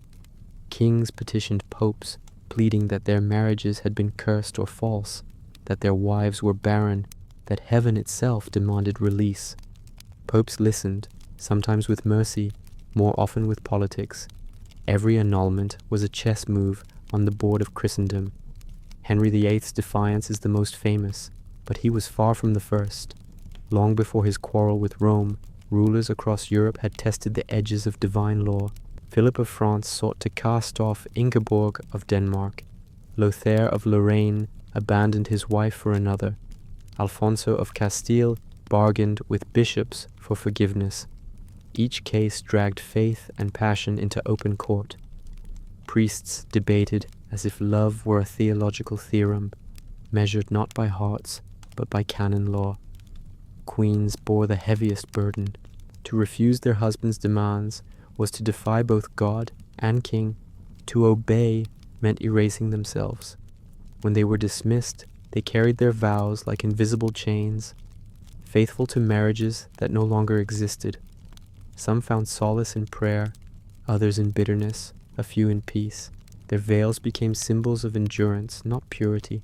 For those who sought love outside the altar's shadow, secrecy was the only sanctuary. Adulterous hearts turned religious language into camouflage. Letters spoke of grace, of illumination, of divine fire, words that could be read as devotion to God or to one another. In that ambiguity, lovers found freedom. To say, "I burn for you," could mean both faith and desire, and no confessor could prove otherwise. Monasteries and convents, too, were filled with veils and vows. But behind their silence lived stories as passionate as any courts.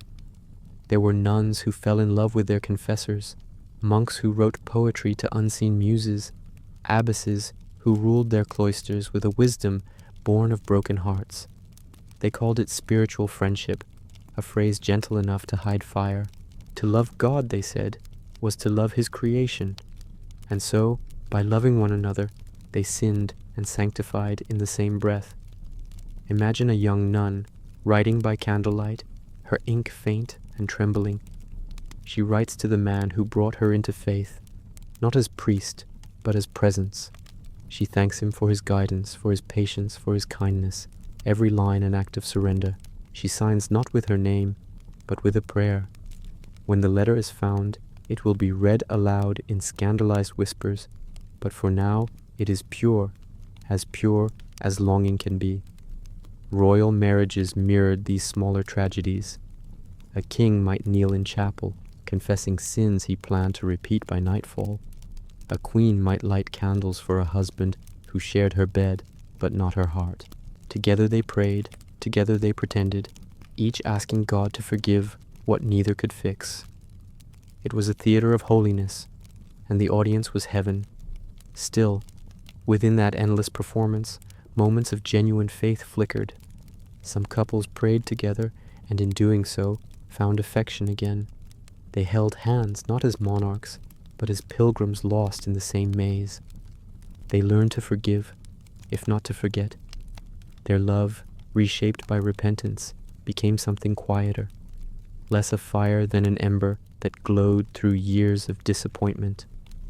The veil, once a symbol of concealment, carried many meanings. It hid the bride's face from the world. It shielded her tears. It reminded her that love, in this life, must always bow to mystery. The vow was the same, sacred, fragile, easily spoken, impossible to undo.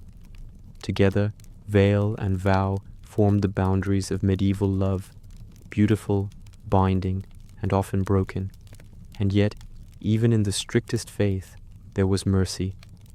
In the confessional, a priest might whisper absolution, not out of duty, but pity. A queen might leave the chapel, and for the first time in months, feel her heart lighten. A king might kneel in the darkness and understand that repentance, too, is a form of love. Through veils and vows, they stumble toward forgiveness, not from each other, but from themselves. So when you imagine those stone chapels filled with candlelight, think of what the records omit, the trembling hands that reached for comfort, the whispered prayers that sounded more like confessions, the love that survived not because it was permitted, but because it refused to die. Even under the shadow of heaven, the heart found its own liturgy, and if the saints ever listened, they must have smiled, for even the holiest vows, they knew, begin as whispers of the heart. The language of touch words were dangerous things in a royal court. They could start wars, end marriages, or summon priests. But touch, gentle, brief, and unspoken, slipped through the barriers that speech could not cross.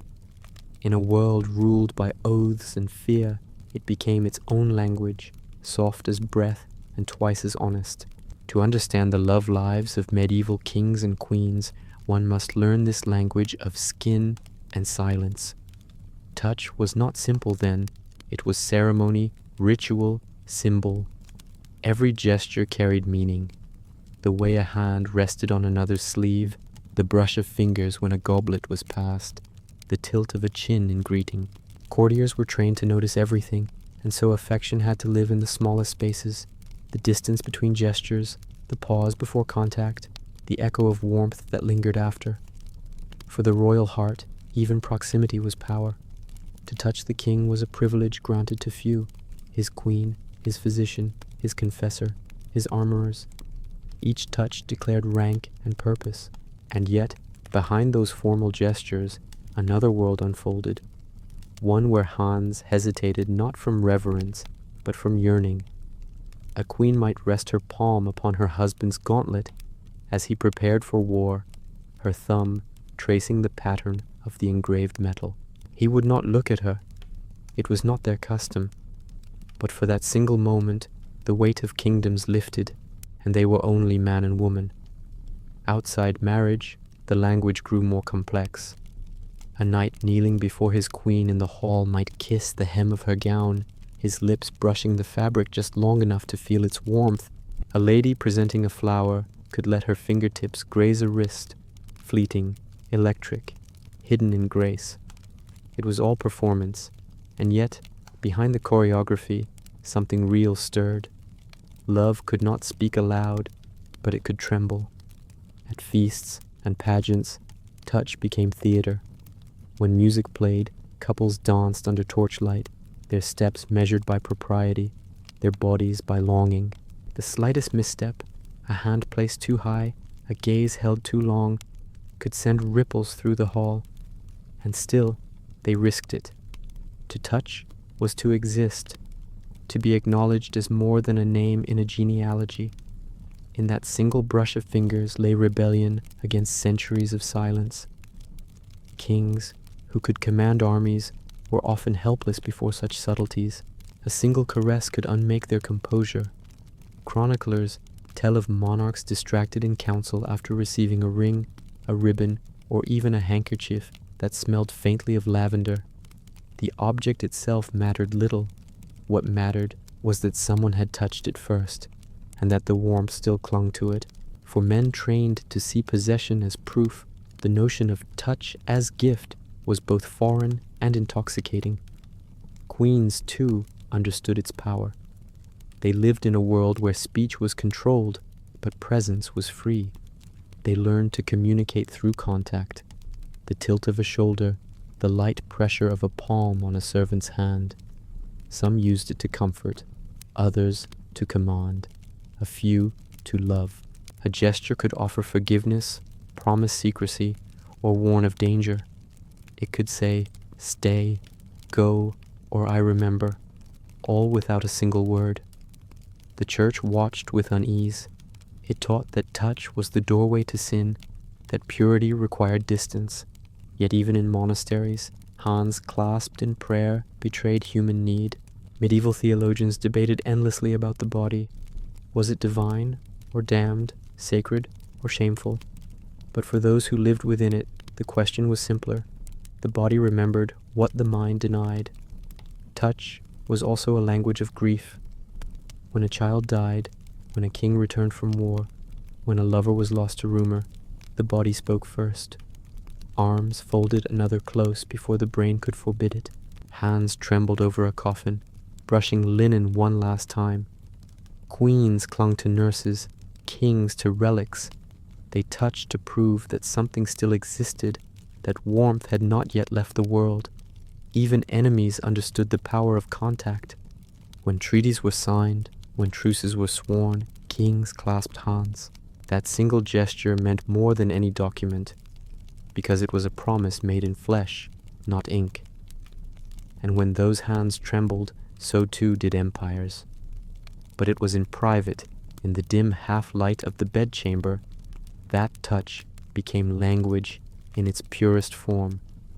After the prayers were whispered, after the torches dimmed, lovers found a silence deeper than any scripture, the texture of skin, the rhythm of breath, the warmth of another heartbeat. These became words older than any vow. A hand on a shoulder could say, "I forgive you." A forehead pressed to another's could mean I missed you. And when parting came, fingers slipping apart spoke of what no promise could protect. For royal couples, such tenderness was rare, but when it came, it changed everything. It softened anger, bridged pride, and turned duty into something almost human. A king, long hardened by court and war, might reach for his queen in quiet gratitude. A queen, weary of ceremony, might trace his jaw as though memorizing it before dawn. In those gestures, both found the truth that crowns had hidden from them, that love, however constrained, is still made of touch. Centuries later, we can still sense that language in portraits and letters, in a hand resting on another's arm, in the faint smile of a painted face, in the wear of a ring passed down through generations. Each mark of affection endures, not because it was written down, but because it was felt. Touch, after all, leaves its own record, warmth fading slowly into air, like the echo of a heartbeat that refuses to vanish. And if you listen closely to that silence, the one between breaths, between words, you can almost hear it. The language of those who could not speak their love and so learned to speak it with their hands. The queen's revenge power, when denied affection, begins to ferment. It grows sharp, clever, and silent until it becomes something else entirely. In the palaces of the Middle Ages, love and revenge were twins raised in the same cradle. A queen who could not rule openly learned to rule through subtler means, rumor, charm, patience, and pain. Her heart might break, but her will, never. Every court whispered of such women. They were not all cruel. Some were merely tired of being powerless. They had given their youth to treaties, their bodies to heirs, their obedience to men who mistook silence for peace. And when love betrayed them, when their trust was traded for another smile, they did not weep. They planned. Revenge, for a queen, did not come with daggers. It came with influence, woven like thread through the fabric of court life. She could not shout, but she could whisper. She could not strike, but she could suggest. Every gesture, every rumor, every alliance became a chess move made with gloved hands. In the glow of 1,000 candles, she played the game men thought was theirs. Eleanor of Aquitaine had once been called a muse. Later, she became a legend. When Henry II's love turned to anger and his faith to infidelity, she answered not with tears, but rebellion. She supported her sons in open defiance, turning family into army. Her revenge was not a single act, but a campaign of years. The patient endurance of a woman who knew the cost of being underestimated. Even in imprisonment, her presence haunted the court like perfume in an empty room. Others wielded gentler blades, a smile withheld at the right banquet, a letter forged or leaked or left where it would be found, a promotion delayed, a mistress invited and then ruined. Courtiers learned quickly that to wound a queen was to invite her memory to follow them home, silent and watchful. Some called them vengeful, others called them necessary. Isabella of France, the she-wolf, remains the emblem of royal vengeance. Betrayed by her husband, humiliated before Europe, she gathered allies in secret, crossing from exile to invasion. When her army entered London, The city itself seemed to kneel. She deposed her husband, not as a wife scorned, but as a ruler reborn. Her triumph was brief, her later years lonely, but for a moment the world saw what a woman's fury, sharpened by intellect, could do. History, written by men, called her monstrous, but monsters are often just women no longer willing to beg. Not every revenge drew blood. Some sought dignity instead. Queens who had been betrayed withdrew from public life, turning their grief into patronage, building chapels and libraries as quiet monuments to endurance. Catherine of Aragon stitched her prayers into cloth when her crown was taken. Anne of Brittany turned her sorrow into art and charity. Their revenge was subtle, to remain gracious when the world expected ruin. The most dangerous revenge, however, was indifference, to stop caring, truly, coldly, completely, was to rob the betrayer of his favorite weapon. A queen who no longer flinched at gossip, who smiled at her rival and blessed her children, wielded a power that terrified courtiers more than any curse. Her stillness became judgment, her silence, prophecy. In private, though, revenge was not always satisfying.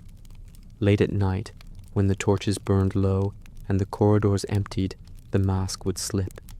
She would stare into the mirror, silver, warped, merciless, and see both the lover she had been and the strategist she had become. Was there a difference anymore? Her heart might ache for the softness it once held, but softness had been a luxury, and love a liability. What replaced them was survival, polished, precise, and permanent. Men wrote songs about queens like her, but they sang them wrong. They mistook vengeance for vanity, cunning for cruelty. They forgot that each calculated act began as heartbreak, that every rumor spread was a response to betrayal. They remembered the venom, not the wound. Even the church, which preached forgiveness, understood the necessity of retribution. Monks wrote parables of divine justice, of Eve made holy through repentance, of Judith saving her people with a sword. Queens, reading those tales, found in them quiet validation. If heaven could punish, why not they? The rituals of revenge were as delicate as any romance.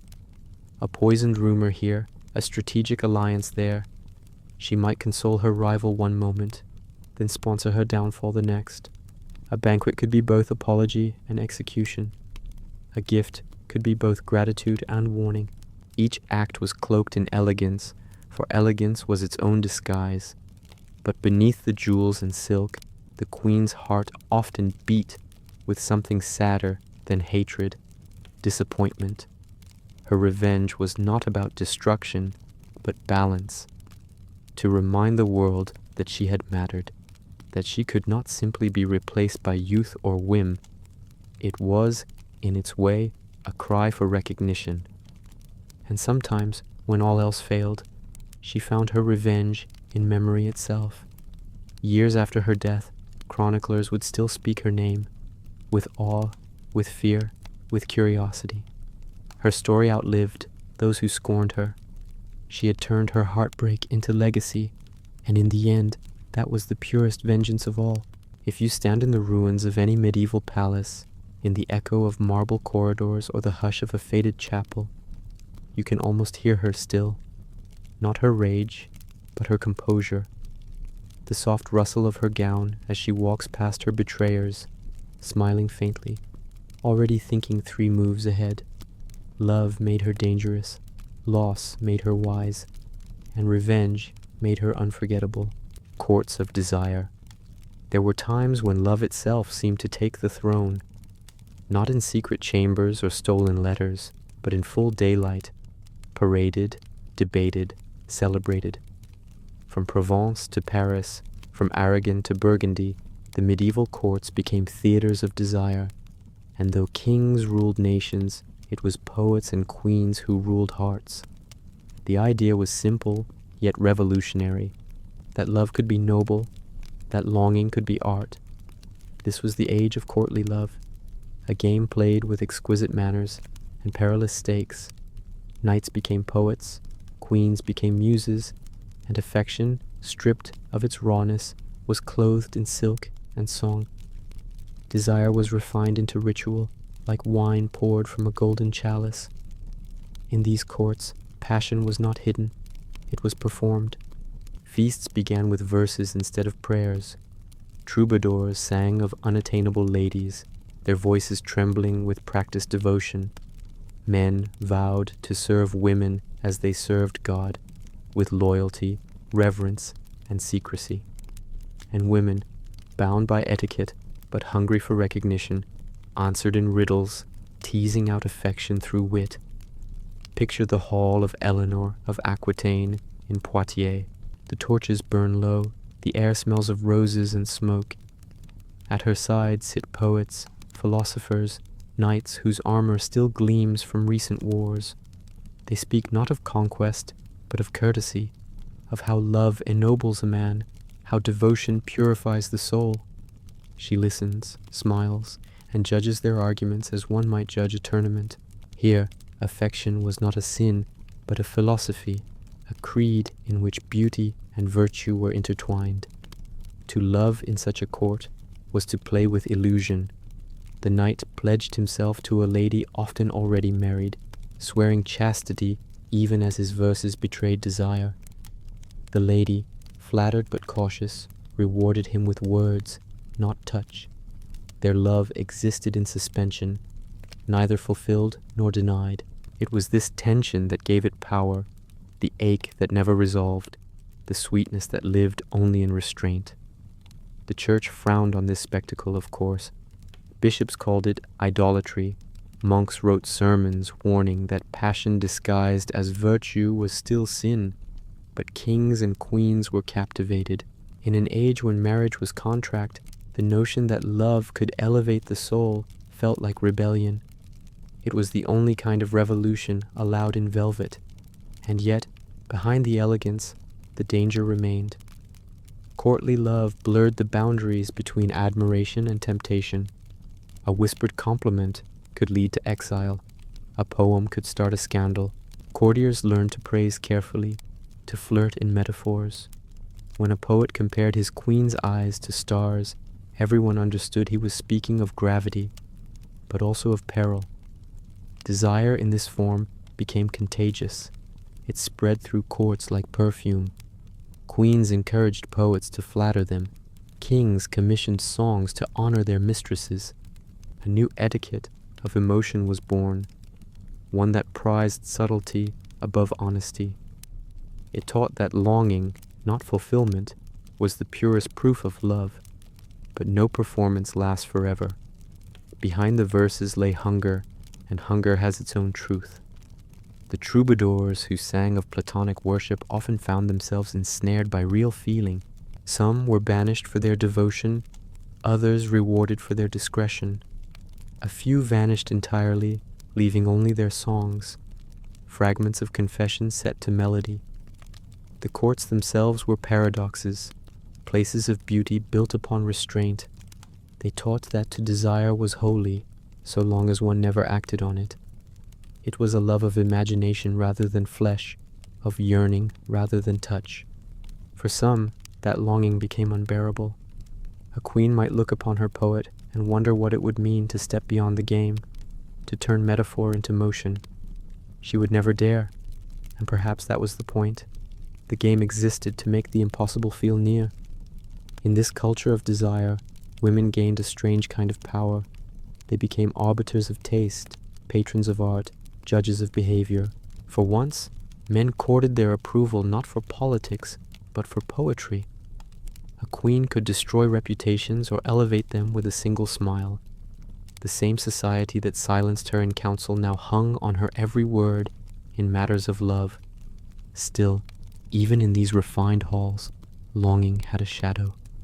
Jealousy, secrecy, and pride simmered beneath the songs. Behind every poem was a pair of eyes watching too closely.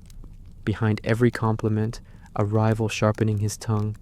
Desire, when caged by civility, becomes sharper, more intoxicating, like wine left too long in the barrel.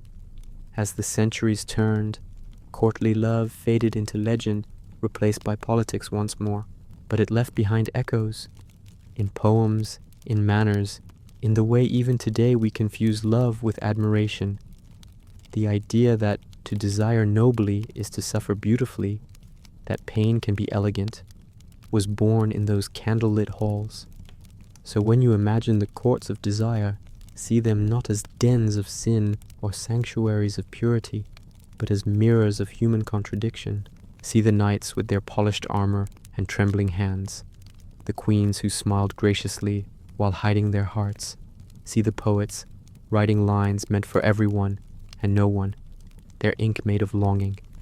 The air smells of roses, of wax, of something unspoken. And as the lute fades and the last verse hangs in the air, one truth remains. In those gilded courts, love was not a feeling. It was a performance, an art perfected by people who were never allowed to live it. The hidden bedchamber. Beyond the noise of feasts and sermons, there was a door that stayed closed. It did not appear on maps or in chronicles, yet every palace had one, the threshold to the royal bedchamber. Here, the world shrank from kingdoms to whispers, from power to breath. Here, crowns were set aside, and love became something at once sacred and secret. The medieval bedchamber was not merely a place for sleep. It was the theater of intimacy, the council of affection, the final refuge of kings and queens from the watchful eyes of court and church. What happened behind its heavy curtains was part ritual, part rebellion, and part confession. It was where the public vows of marriage turned into private truths. Imagine entering such a room. The walls are thick, hung with tapestries to keep out the cold. The scent of beeswax and rosewater hangs in the air. A fire burns low in the hearth, casting long orange shadows across carved oak panels. At the center, the bed rises like an altar, vast, curtained, and crowned with embroidery of lions, lilies, or crosses. It is a monument to duty, and yet, beneath the velvet, there beats a human heart. The rituals of bedtime in royal life were precise, almost liturgical. Servants entered first, the queen's maids, the king's valets, bringing heated stones, wine, and perfumed water for washing. They withdrew bowing, leaving behind a silence too intimate for witnesses. Then the curtain closed. In that moment, ceremony gave way to uncertainty. For all their grandeur, kings and queens were as fragile in darkness as anyone else, unsure where to place their hands, what to say, how to begin. Love here was not always kind. For some, the bed was duty's cold stage. A queen, already exhausted from court, might lie beneath a canopy that felt more like a crown than comfort. A king, anxious for heirs, might see in her only the future of his line.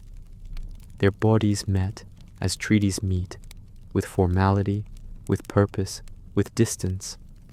When it was over, they prayed separately, one for a child, the other for forgiveness.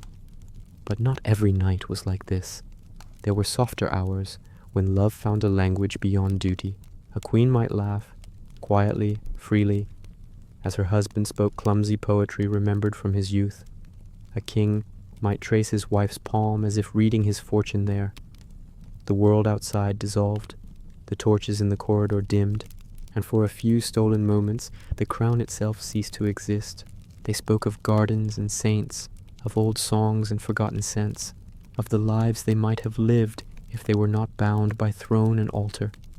Such confessions were fragile, but real, the kind that vanish at dawn, leaving only the memory of warmth.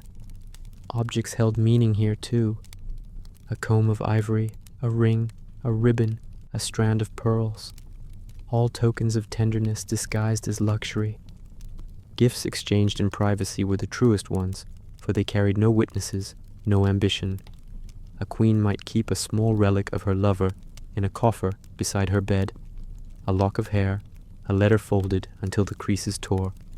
A king might wear his wife's favor sewn into his doublet beneath the armor, unseen but ever near. In such small gestures, affection endured. The servants who tended these rooms became silent archivists of royal desire.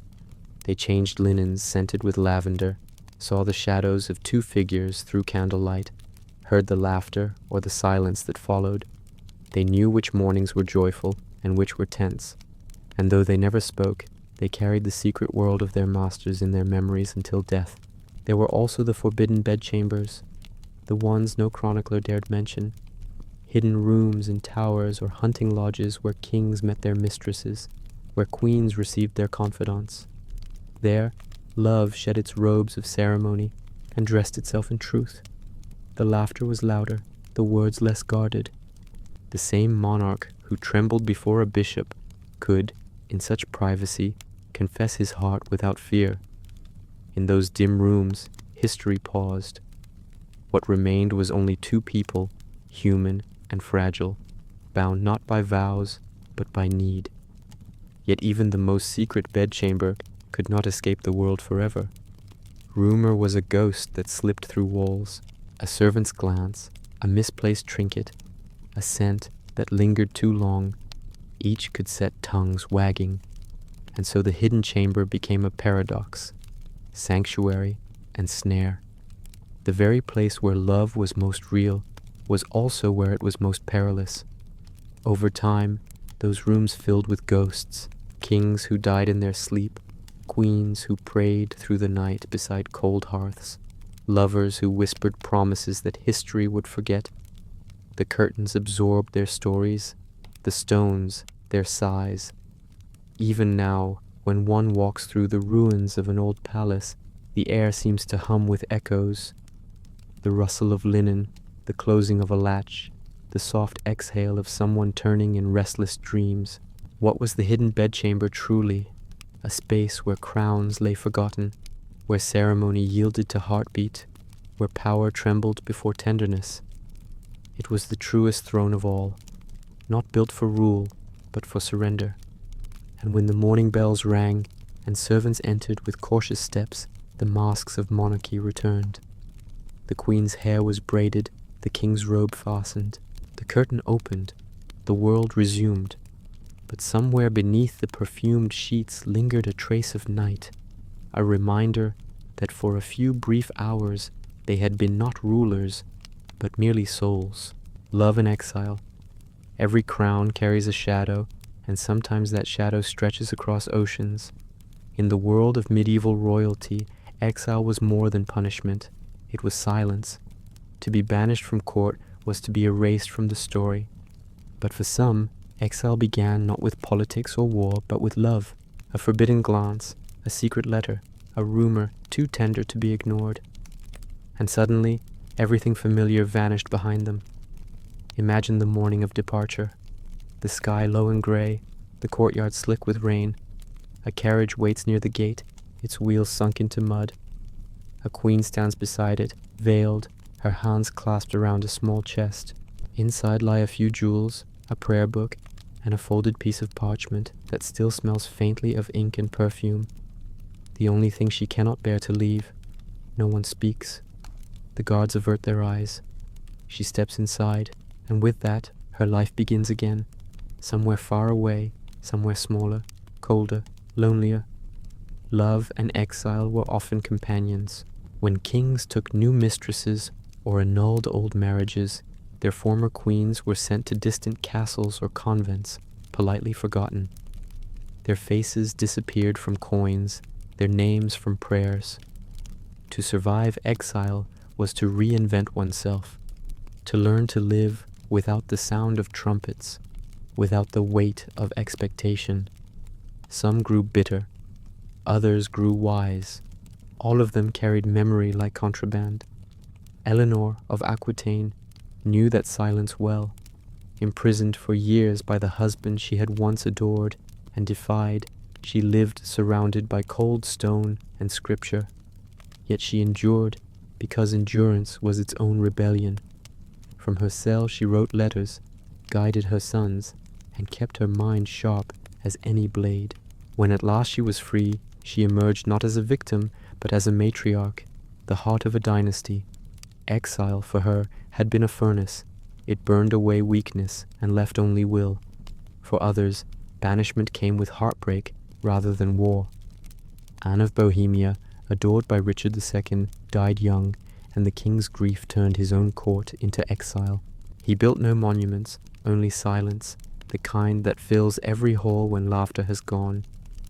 And Isabella of France, who once returned triumphant from rebellion, spent her last years in quiet seclusion, her glory dimmed, her memories unrepentant. She was no longer queen, but she remained herself, and that perhaps was the truest victory. There were also those who followed love into exile willingly, a lady-in-waiting who fled with her disgraced lover, a minor princess who chose the man she loved over the title she was promised. They traded palaces for cottages, ceremony for anonymity. Chroniclers mocked them for it, but the peasants who saw them pass whispered blessings instead of curses. There was something sacred about their folly, the belief that love was worth losing everything else. For the ones left behind, exile was a different kind of journey. A king might watch his former queen ride away and feel only relief, until the emptiness arrived. Her absence changed the texture of the palace.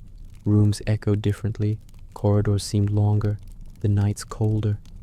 He told himself he had done what was necessary for the realm, but realms, unlike hearts, never forgave so easily. Sooner or later, he realized that the exile he had ordered for her had extended to himself. He was surrounded by courtiers, yet utterly alone. Distance has a strange power. Love that faltered in proximity sometimes flourished across miles. Letters continued even after edicts forbade them. Tokens passed through servants and messengers, disguised as innocent gifts. A rosary sent from a convent, a lock of hair hidden in a reliquary. Each carried not just affection, but apology. They said, "I still remember," even when memory was treason.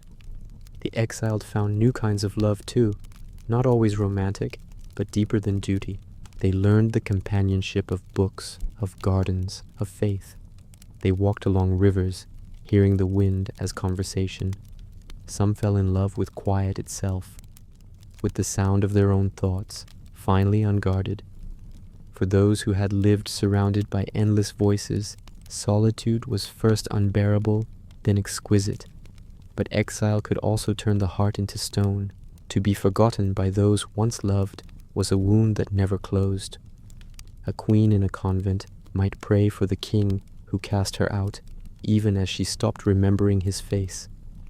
A fallen mistress might dream each night of forgiveness, only to wake to the sound of rain on unfamiliar walls. And when she died, her name would vanish, her grave unmarked, save for the rumor that she had once been loved by a king. Still, love has a way of outlasting shame. Sometimes, years later, a new ruler would restore the memory of the forgotten. Coins reminted, prayers rewritten, tombs rebuilt. History has a conscience, slow but stubborn. It does not forget forever. Even today, in the ruins of abbeys and the corners of old castles, you can feel their presence, the warmth left behind by people who refused to stop loving, even when love was the reason they were banished. The ivy creeping across their windows seems almost kind, like the hand of time itself drawing a curtain over their sorrow. Exile, at its cruelest, was separation from everything, from power, from comfort, from the beloved. But for some, it became revelation. They discovered that love does not belong to courts or crowns. It survives even when stripped of everything that once made it grand. It survives in prayer, in poetry, in memory. So picture that carriage again, rolling slowly away from the palace gates. Inside sits a queen, no longer a queen, only a woman with a heart that still remembers how to ache and how to forgive. She does not look back. The road ahead is long, but the air smells clean, and for the first time in years, her love, unguarded, unpunished, unrecorded, is finally her own. The alchemy of affection. Love, to the medieval mind, was not only a feeling, it was a force, an element, a kind of magic. Between faith and superstition lay a vast twilight where science blurred into sorcery. and the heart was seen as a vessel of both danger and divinity. In that twilight, kings and queens searched for ways to understand or control affection.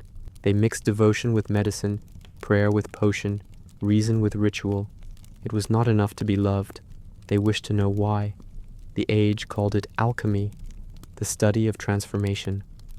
Most alchemists sought gold or immortality, but others sought subtler treasures, desire, fidelity, peace. In their candlelit chambers, they ground herbs into powders, melted pearls into wine, and whispered incantations over steaming glass. They believed that affection, like metal, could be refined, that with the right combination of words and substances, one could purify passion, banish jealousy, or summon devotion. Imagine a queen's private apothecary, shelves lined with vials of rose oil, ambergris, and powdered coral, a mortar and pestle on the table, the scent of cinnamon and vinegar mingling in the air. She stands over the bench, guided by her ladies, or perhaps by a cunning woman from the village, half healer, half heretic. They speak softly of the recipe, a potion for loyalty, a charm for conception, a draught to dull the ache of loneliness. It is not witchcraft, they insist, merely nature's assistance. But every sigh that escapes her lips as she stirs the mixture says otherwise. Love potions were whispered about in every court. Some were harmless, honey steeped with thyme, or wine infused with violets. Others were lethal, mandrake root for passion, henbane for courage, belladonna for beauty. To drink such a potion was to gamble one's soul and body alike. Yet desperation often outweighed caution. A mistress feared losing her king's attention. A queen longed for her husband's heart. A young noble sought to bind a rival's affection. They turned to what the church condemned, but the heart understood, the belief that love could be made, like fire. But alchemy was not only about potions, it was also philosophy, the idea that love itself was a kind of transformation. Just as base metals could become gold, so too could sorrow become tenderness, and longing become grace. The great writers of the age, Andreas Capellanus, Chrétien de Troyes, Dante, described love as a refining fire that purified the soul. To love nobly was to burn beautifully. It was less about possession than elevation, and yet, like all flames, it could consume. Kings funded scholars who studied the humors, the bodily fluids believed to govern emotion. Too much blood made one passionate. Too much bile made one cold. Physicians prescribed diets for love, pomegranates for vitality, mint for clarity, saffron for courage. Even monks debated the chemistry of affection, though they called it by safer names, divine ardor, spiritual sweetness. The heart was both laboratory and altar. Still, for all their learning, people never stopped turning to symbols. Jewels, for instance, carried power. Emeralds guarded against betrayal. Rubies inspired passion. Sapphires cooled lust into loyalty. A queen might wear a different ring each week, claiming fashion as excuse, but every gem was a quiet experiment. Does this stone protect me? Does he still love me when I wear it? Each answer arrived not from science, but from silence. Perfume, too, was alchemy. It changed mood and memory more effectively than any prayer. A single drop of musk could conjure a memory of closeness. Rose oil could soften anger. Myrrh could turn desire solemn, almost holy. The medieval world had few luxuries more dangerous than scent, invisible, intimate, and impossible to erase. To smell like someone was to be remembered by them, and memory, they knew, was half of love. But not all sought to create affection. Some sought to destroy it. There were powders to cool desire, charms to drive lovers apart, prayers to break infatuation. The same herb that healed could also harm. Queens who feared their husbands' wandering eyes consulted monks or midwives who promised discretion. A bit of lead in the cup, a few whispered Latin words, and the king's passion might fade, replaced by piety or indifference. Such remedies were acts of despair disguised as devotion, and yet, amid these experiments, one truth remained. No elixir could command love forever. A potion might spark desire, but not sustain it. A charm could delay betrayal, but not prevent it. Even the most carefully prepared enchantment dissolved when exposed to reality. Love, like gold, resisted perfection. It tarnished, it flared, it changed its form, but it never quite disappeared. Perhaps that was the truest alchemy of all. To love was to change. It transformed the proud into the humble, the cruel into the kind, the lonely into the brave. It made monarchs human and servants divine. It turned duty into poetry, sin into prayer. And though kings and queens sought to master it with herbs and symbols, love always mastered them instead. Centuries later, when their palaces crumbled and their secrets turned to dust, their experiments remained in fragments, formulas scribbled in margins, recipes half erased. But every faded line carried the same unspoken plea: let them love me, let them stay. No alchemist ever found that formula, and perhaps it was better that way. For what is love if not the one mystery that refuses to be solved? So, if you ever smell the faint trace of rose and smoke in an old stone corridor, remember, it may be only the air, or it may be what remains of an ancient experiment still at work, still trying to turn longing into gold. The painter's secret art was the mirror through which medieval love dared to look at itself. In courts and chapels, on parchment and panel, the faces of kings and queens were preserved, serene, holy, untouchable. But sometimes, when the painter dipped his brush and leaned close to his subject, something unspoken passed between them, and in that brief trembling moment, love slipped quietly into history, disguised as beauty. The medieval artist lived in two worlds. One belonged to God, icons, saints, altarpieces. The other belonged to power, portraits, tapestries, and murals celebrating royal grandeur. Yet between those worlds lay a narrow, forbidden corridor, the human gaze. To paint the living was to confront their humanity, to see not just holiness or authority, but longing, and sometimes that longing looked back. Imagine a painter summoned to a royal court. He arrives with brushes, pigments, and the humility of one who stands before a throne. The queen sits for him, her crown slightly tilted, her expression poised between grace and fatigue. He begins his work in silence, grinding azurite and vermilion into fine powder. As he paints, he studies her face, not as a subject, but as a mystery. Her eyes hold centuries of restraint. Her hands rest still upon her lap, yet the pulse beneath the skin betrays life, warmth, fear.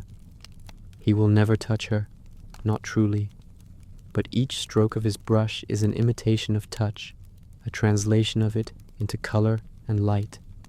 He paints the line of her jaw more gently than required. He softens the shadow beneath her eyes, though he knows the truth it hides. In his art, he gives her what the world has denied, a trace of tenderness. Such portraits were supposed to flatter, to project power. Yet often they betrayed emotion the sitter never meant to show.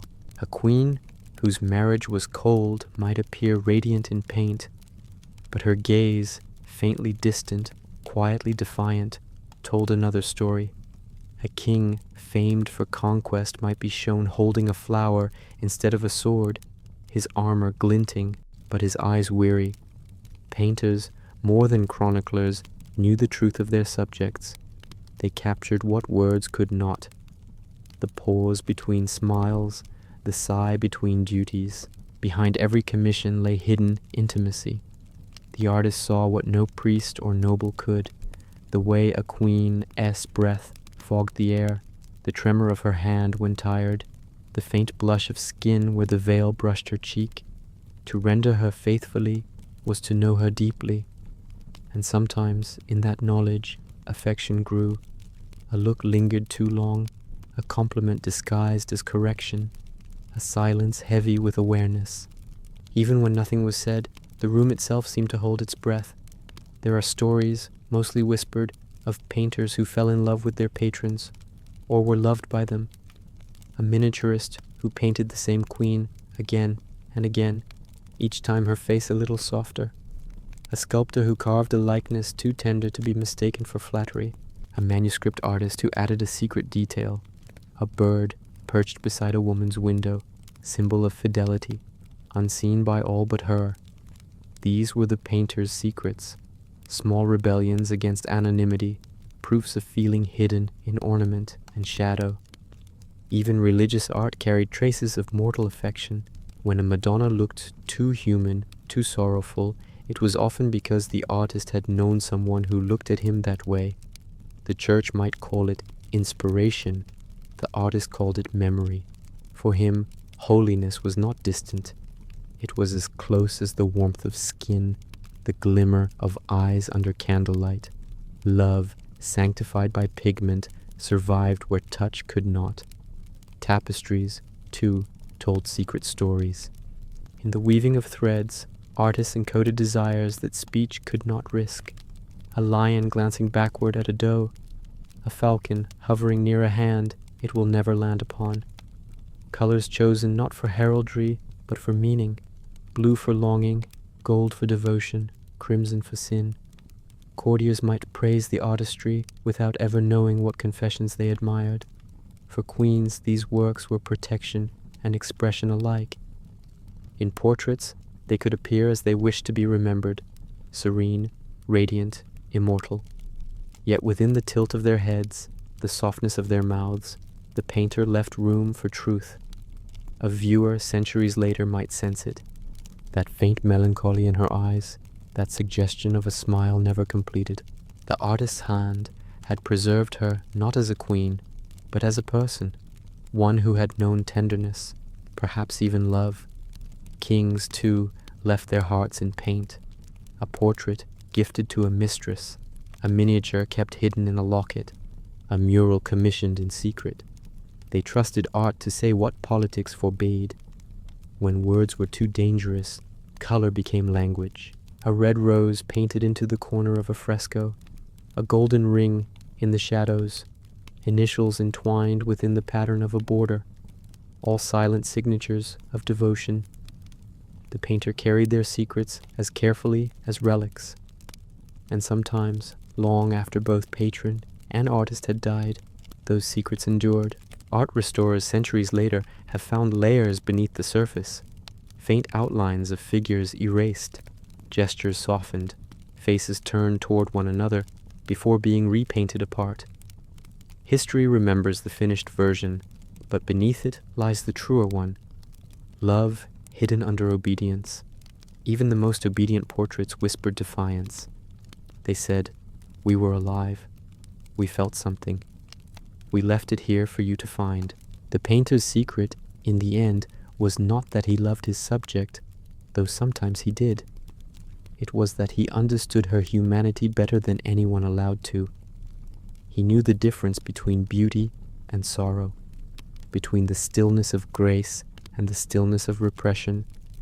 He painted both, and in doing so, he made her immortal in a way the church never could. When you stand before a medieval portrait today, the gold leaf glowing softly, the eyes following you across the room, remember that you are looking not only at power, but at intimacy. Somewhere beneath the paint lies a heartbeat, still faintly audible through the centuries. The hand that painted it trembled once, and in that tremor, a feeling survived. It is the only kind of love the world could not exile. Love turned into light, hidden in plain sight. The twilight of royal love. By the end of the Middle Ages, the old world of chivalry and whispered courtship had begun to fade. Faith had hardened into doctrine, and politics into machinery. What had once been passion, poetry, and peril became law, inheritance, and alliance again. It was the twilight of royal love, not its death, but its quiet retreat from the center of history. In its place came ceremony, marble, and the long shadow of duty. The 15th and 16th centuries still spoke the language of romance, but no longer believed it. Kings commissioned poets to praise their marriages. Queens posed in portraits that showed affection rather than feeling. Their smiles were studied, their gestures rehearsed.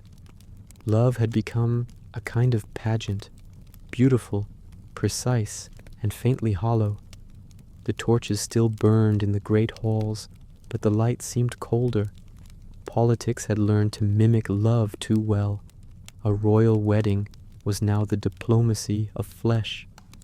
Ambassadors wrote treaties wrapped in silk, their clauses disguised as betrothals. A bride became a border, a dowry the price of peace. Even desire was strategic, a way to bind families, silence rivals, expand empires. Kings married for maps, queens prayed for mercy. And yet, amid the careful lies, affection persisted. You can see it in the letters that survive.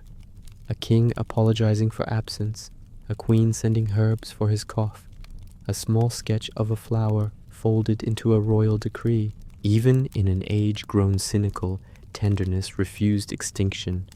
It simply learned to disguise itself better, as friendship, as faith, as habit. What once was passion became something quieter, loyalty.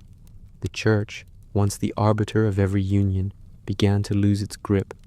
The Reformation tore through Europe like a storm, dividing faith, crowns, and hearts alike.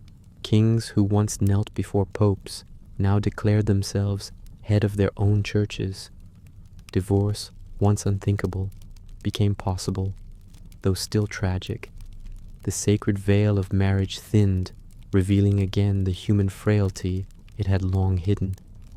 Henry VIII's hunger for love, or control, marked the end of the medieval order.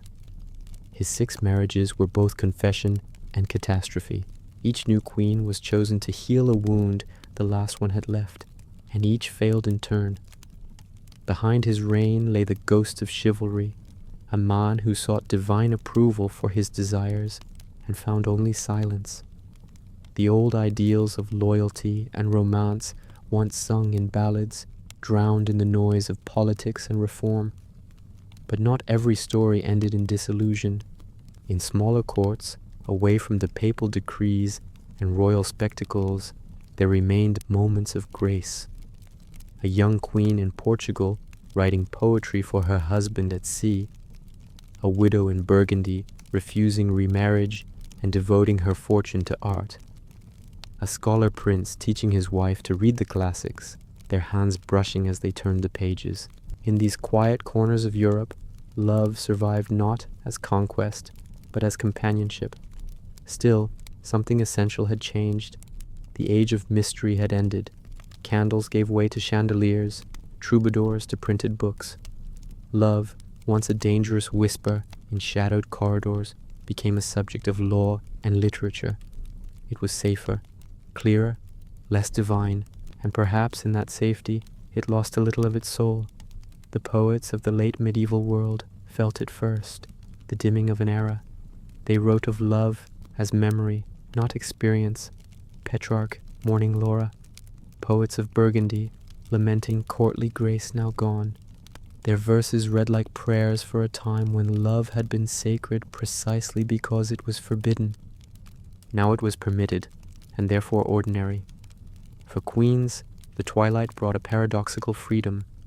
They could read, write, rule, and mourn more openly than their foremothers. Yet the cost was intimacy. The new age valued their virtue, not their passion. They became symbols of fidelity, frozen in marble, their real lives scrubbed clean for eternity. A century later, people would look at their effigies and say, "How serene they look." But serenity is often what remains when everything else is gone. Kings fared little better. As love turned to duty, they found themselves lonely, even in prosperity. They could command nations, but not affection.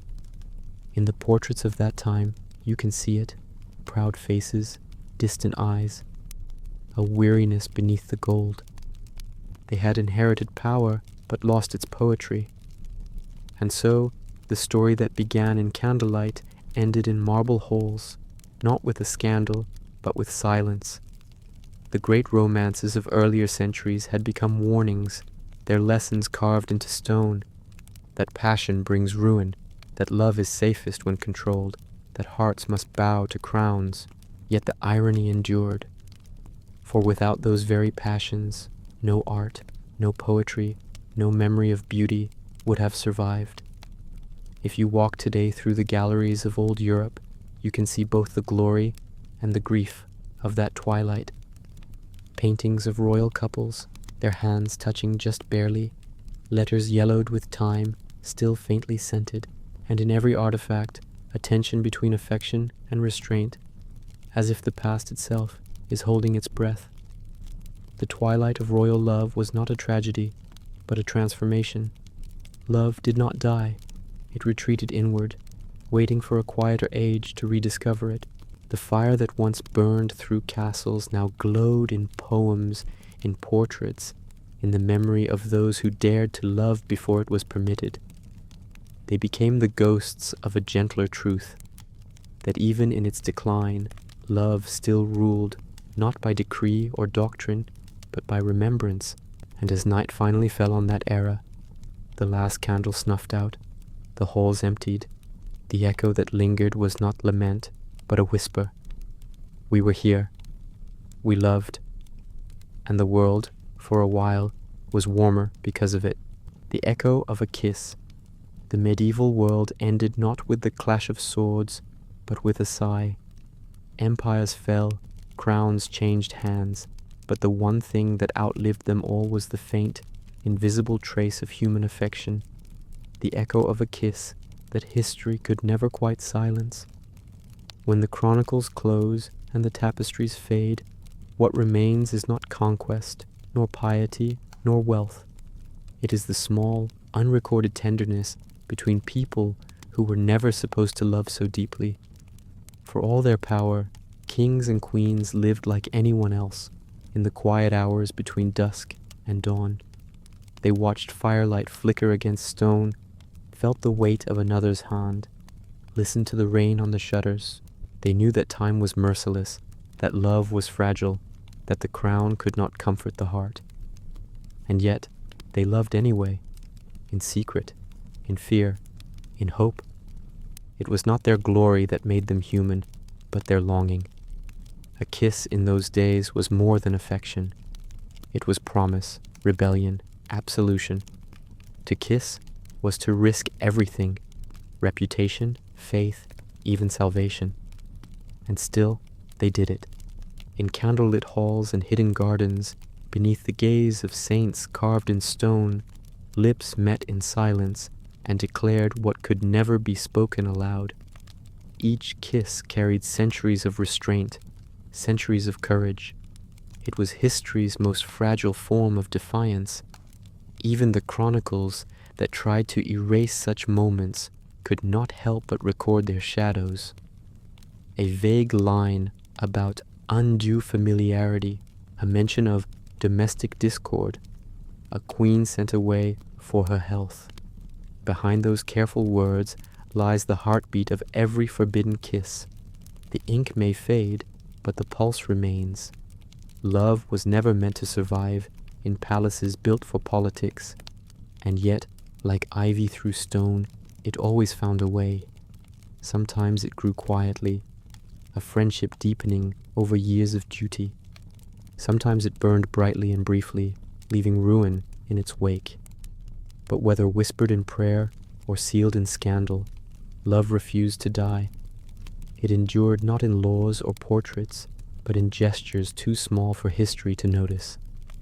Think of them now, those kings and queens who sat by candlelight, writing letters that would be burned unread, those lovers who passed through dark corridors, their footsteps muffled by the weight of secrecy, those long marriages that began as alliances and ended, somehow, in genuine affection. They are gone, but their emotions linger like dust caught in sunlight, still visible when the light hits just right. Even the ruins remember. In the damp air of forgotten chapels, in the cracked mosaics of ancient floors, there is warmth still, Perhaps it is only imagination, or perhaps, as some believed, love leaves a trace upon the world, not seen, but felt. The echo of a heartbeat, the memory of touch, the ghost of a kiss. That is what remains of them now. Not their crowns, nor their titles, but the humanity they tried so hard to conceal.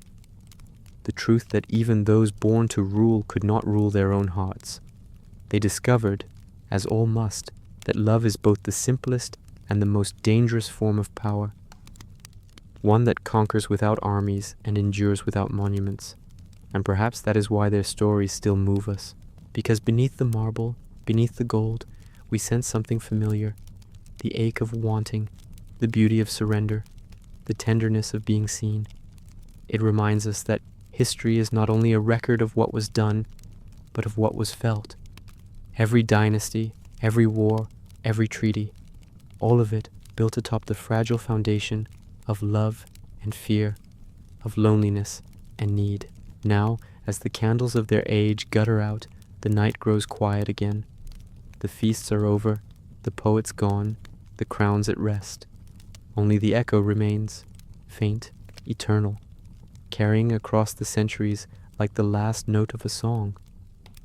If you listen closely, you might still hear it.